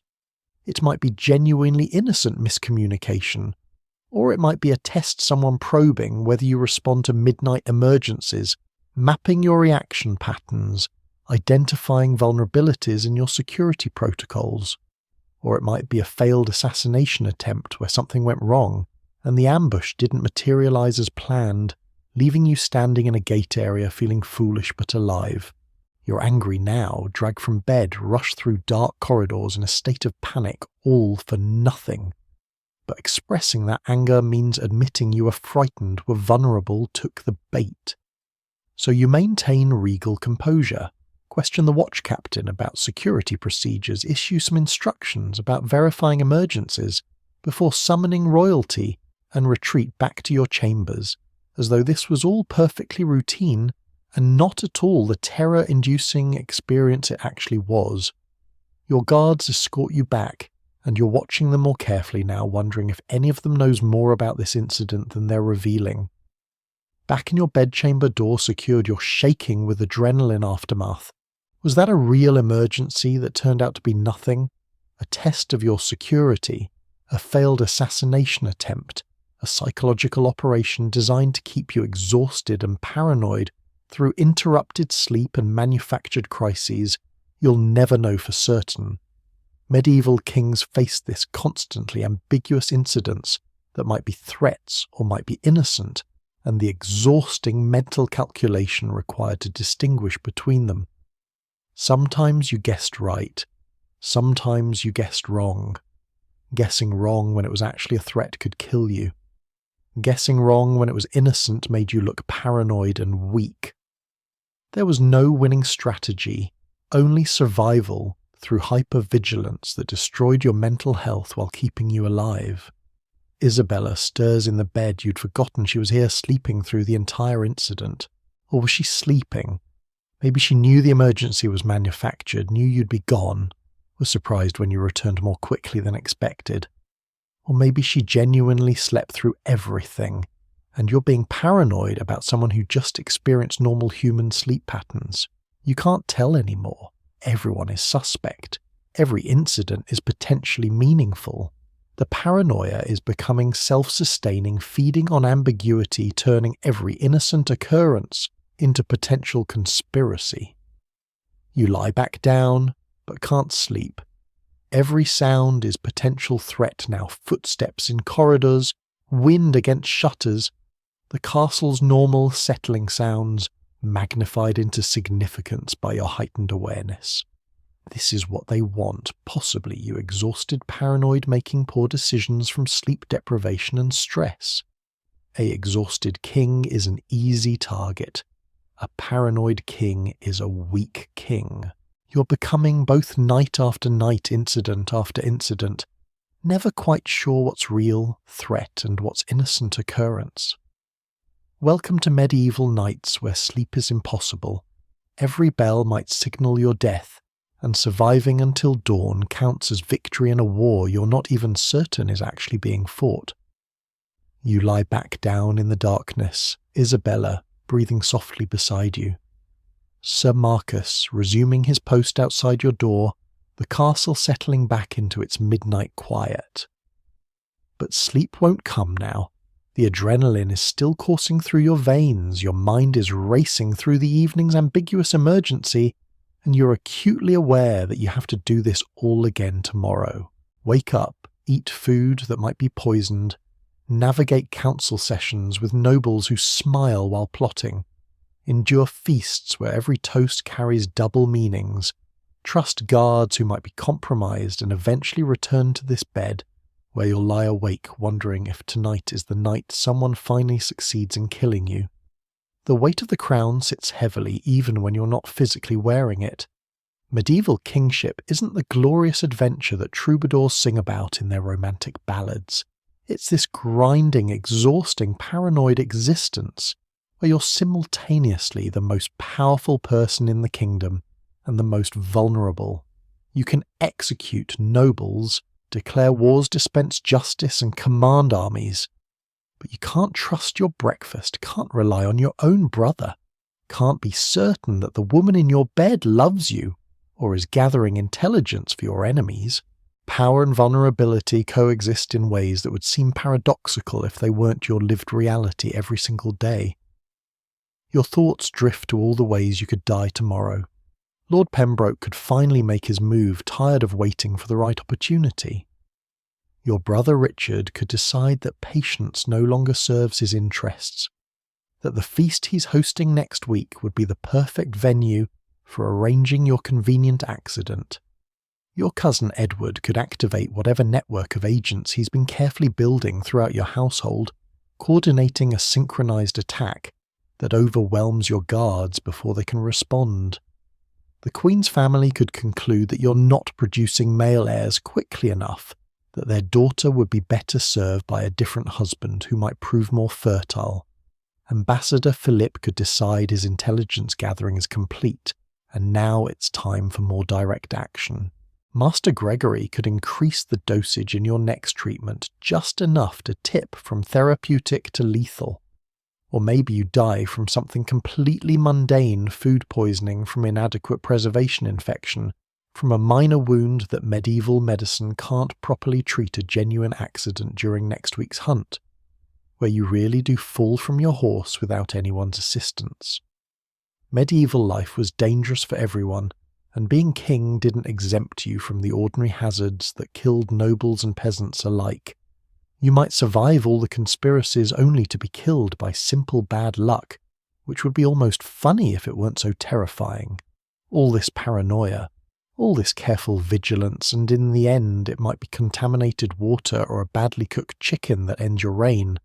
The servants who will dress you tomorrow are sleeping now in their quarters, possibly dreaming innocent dreams, possibly lying awake planning their roles in tomorrow's events. The guards rotating through night watches are alert or drowsy, or actively plotting, you can't know which. The nobles in their chambers are either resting peacefully or meeting secretly to coordinate strategies that involve your removal. Your kingdom continues its existence through the night hours. All the systems and hierarchies and relationships that constitute medieval governance, functioning with or without your awareness, and embedded within those systems are the mechanisms of your potential destruction. Historians looking back centuries from now will write about your reign in neat summaries, dates of accession and death, major political events, wars fought, treaties signed. They'll reduce your existence to a few paragraphs in chronicles that emphasize dramatic moments while missing the daily grind of survival that constituted most of your actual experience. They won't capture these midnight hours of sleepless paranoia, won't document the constant low-grade terror that accompanied every meal and every conversation. Your reign will be evaluated by its outcomes, territory gained or lost stability maintained or squandered, without recognizing that the real achievement was simply surviving day after day in an environment designed to break you mentally and physically. You're 32 years old king for 4 years, and you feel ancient. The stress has aged you visibly. Your hair is greying prematurely. Your face shows lines that weren't there when you were crowned. Your hands occasionally tremble from exhaustion and accumulated tension. You've survived 1,460 days of this, give or take, and you have no idea how many more days you'll endure. Medieval life expectancies for kings were complicated, some ruled for decades, others for months. Being king didn't guarantee longevity. It just guaranteed that your death would be politically significant regardless of cause. You could die tomorrow, next year, or 30 years from now of genuine old age. The uncertainty is almost worse than knowing if you knew your death was scheduled for next Tuesday, you could at least prepare. The indefinite threat that might materialize at any moment requires constant vigilance that's slowly destroying your mental health. Isabella shifts beside you, reaches out in her sleep, and her hand finds yours. It's a small gesture, unconscious movement that might mean nothing, or might mean she genuinely cares. You hold her hand, taking what comfort you can from human connection that might be authentic, or might be performance so skilled that you can't detect the difference. This is what your life has become, analysing even moments of tenderness for political implications, unable to simply experience comfort without questioning its authenticity. The paranoia is becoming part of your personality, warping how you relate to everyone, transforming you into someone you barely recognize from the person you were before wearing the crown. You think about your father, who ruled for 23 years before dying of that mysterious fever. Did he spend his nights like this, lying awake, calculating threats? Did he trust anyone, or did decades of kingship teach him that trust was a luxury he couldn't afford? You wish you could ask him now, get advice about how he survived this psychological torture for more than 2 decades. But he's gone. His survival strategies died with him, and you're figuring this out alone, making mistakes that might kill you, because there's no instruction manual for being a medieval king surrounded by betrayal. Dawn is approaching, you can sense it rather than see it, that subtle shift in the quality of darkness that suggests morning is coming. You've survived another night.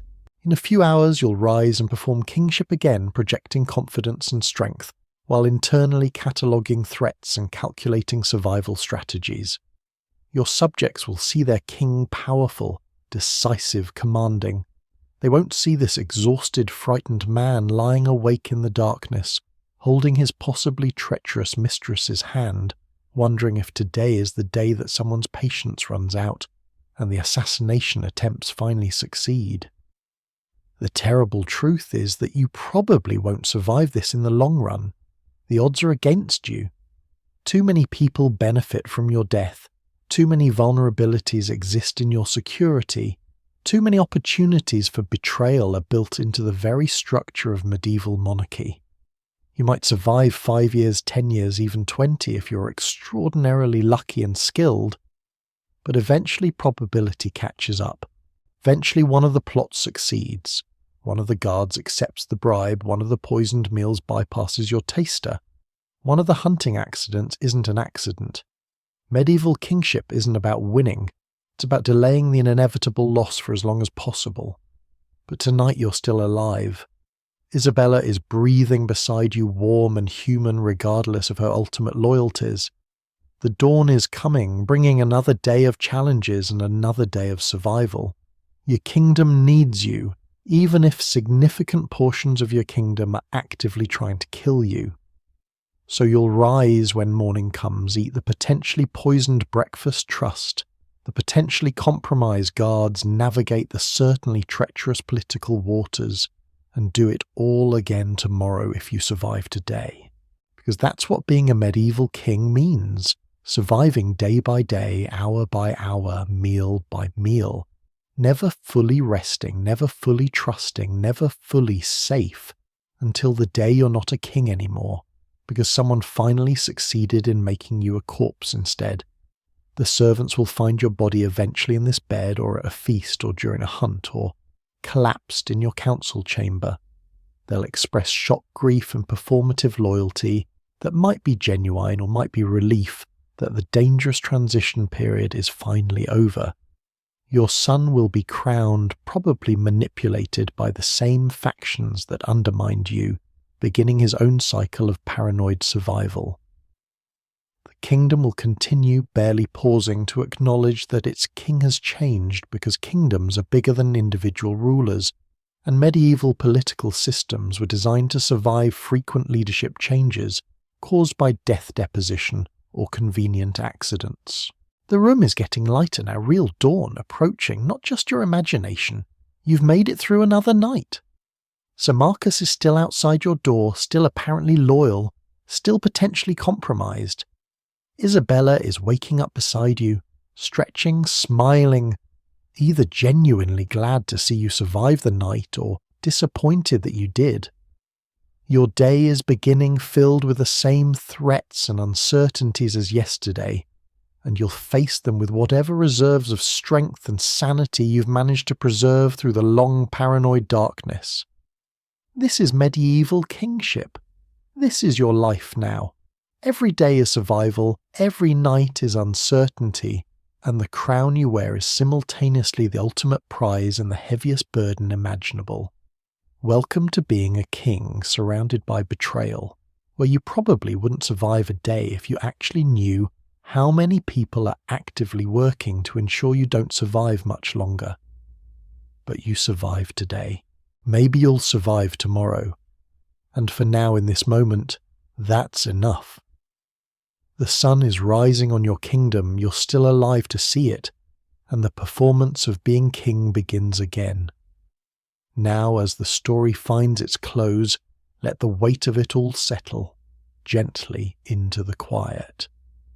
You've walked through a single day, or perhaps a lifetime, compressed into hours of what it meant to wear a medieval crown. Every meal a gamble, every smile a potential mask, every moment of rest, interrupted by the knowledge that someone somewhere might be planning your end. But here in this stillness you can finally exhale. The threats remain distant for now. The castle sleeps. The crown rests heavy on its cushion, waiting for tomorrow's performance. And you've made it through. The exhaustion is real, the paranoia justified, but so too is the resilience required to face each dawn, despite knowing what it brings. Medieval kingship was never about glory or grandeur, not truly. It was about enduring, about finding fragments of trust in a world designed to isolate you, about holding on to your humanity when every system around you encouraged you to become either a tyrant or a victim. The kings who survived weren't the strongest or the cleverest. They were simply the ones who kept going day after impossible day, meal after dangerous meal, night after sleepless night. So rest now if you can. Let the story fade like candlelight at dawn. Let the weight of the crown slip away, if only for these final moments. You've survived this journey through a king's daily terror. You've felt the cold stone floors, tasted the suspicious wine, heard the ambiguous toasts, and lived through the midnight bells that might signal emergency or trap. And perhaps that's enough to understand that history's monarchs weren't distant figures in tapestries, but people like you struggling through impossible circumstances, finding small moments of warmth between the threats, and somehow against all odds, occasionally making it through to see another sunrise. The castle is quiet now. The guards are at their posts. The kingdom sleeps. And you survived. The story ends here. See you in the next video. Good night.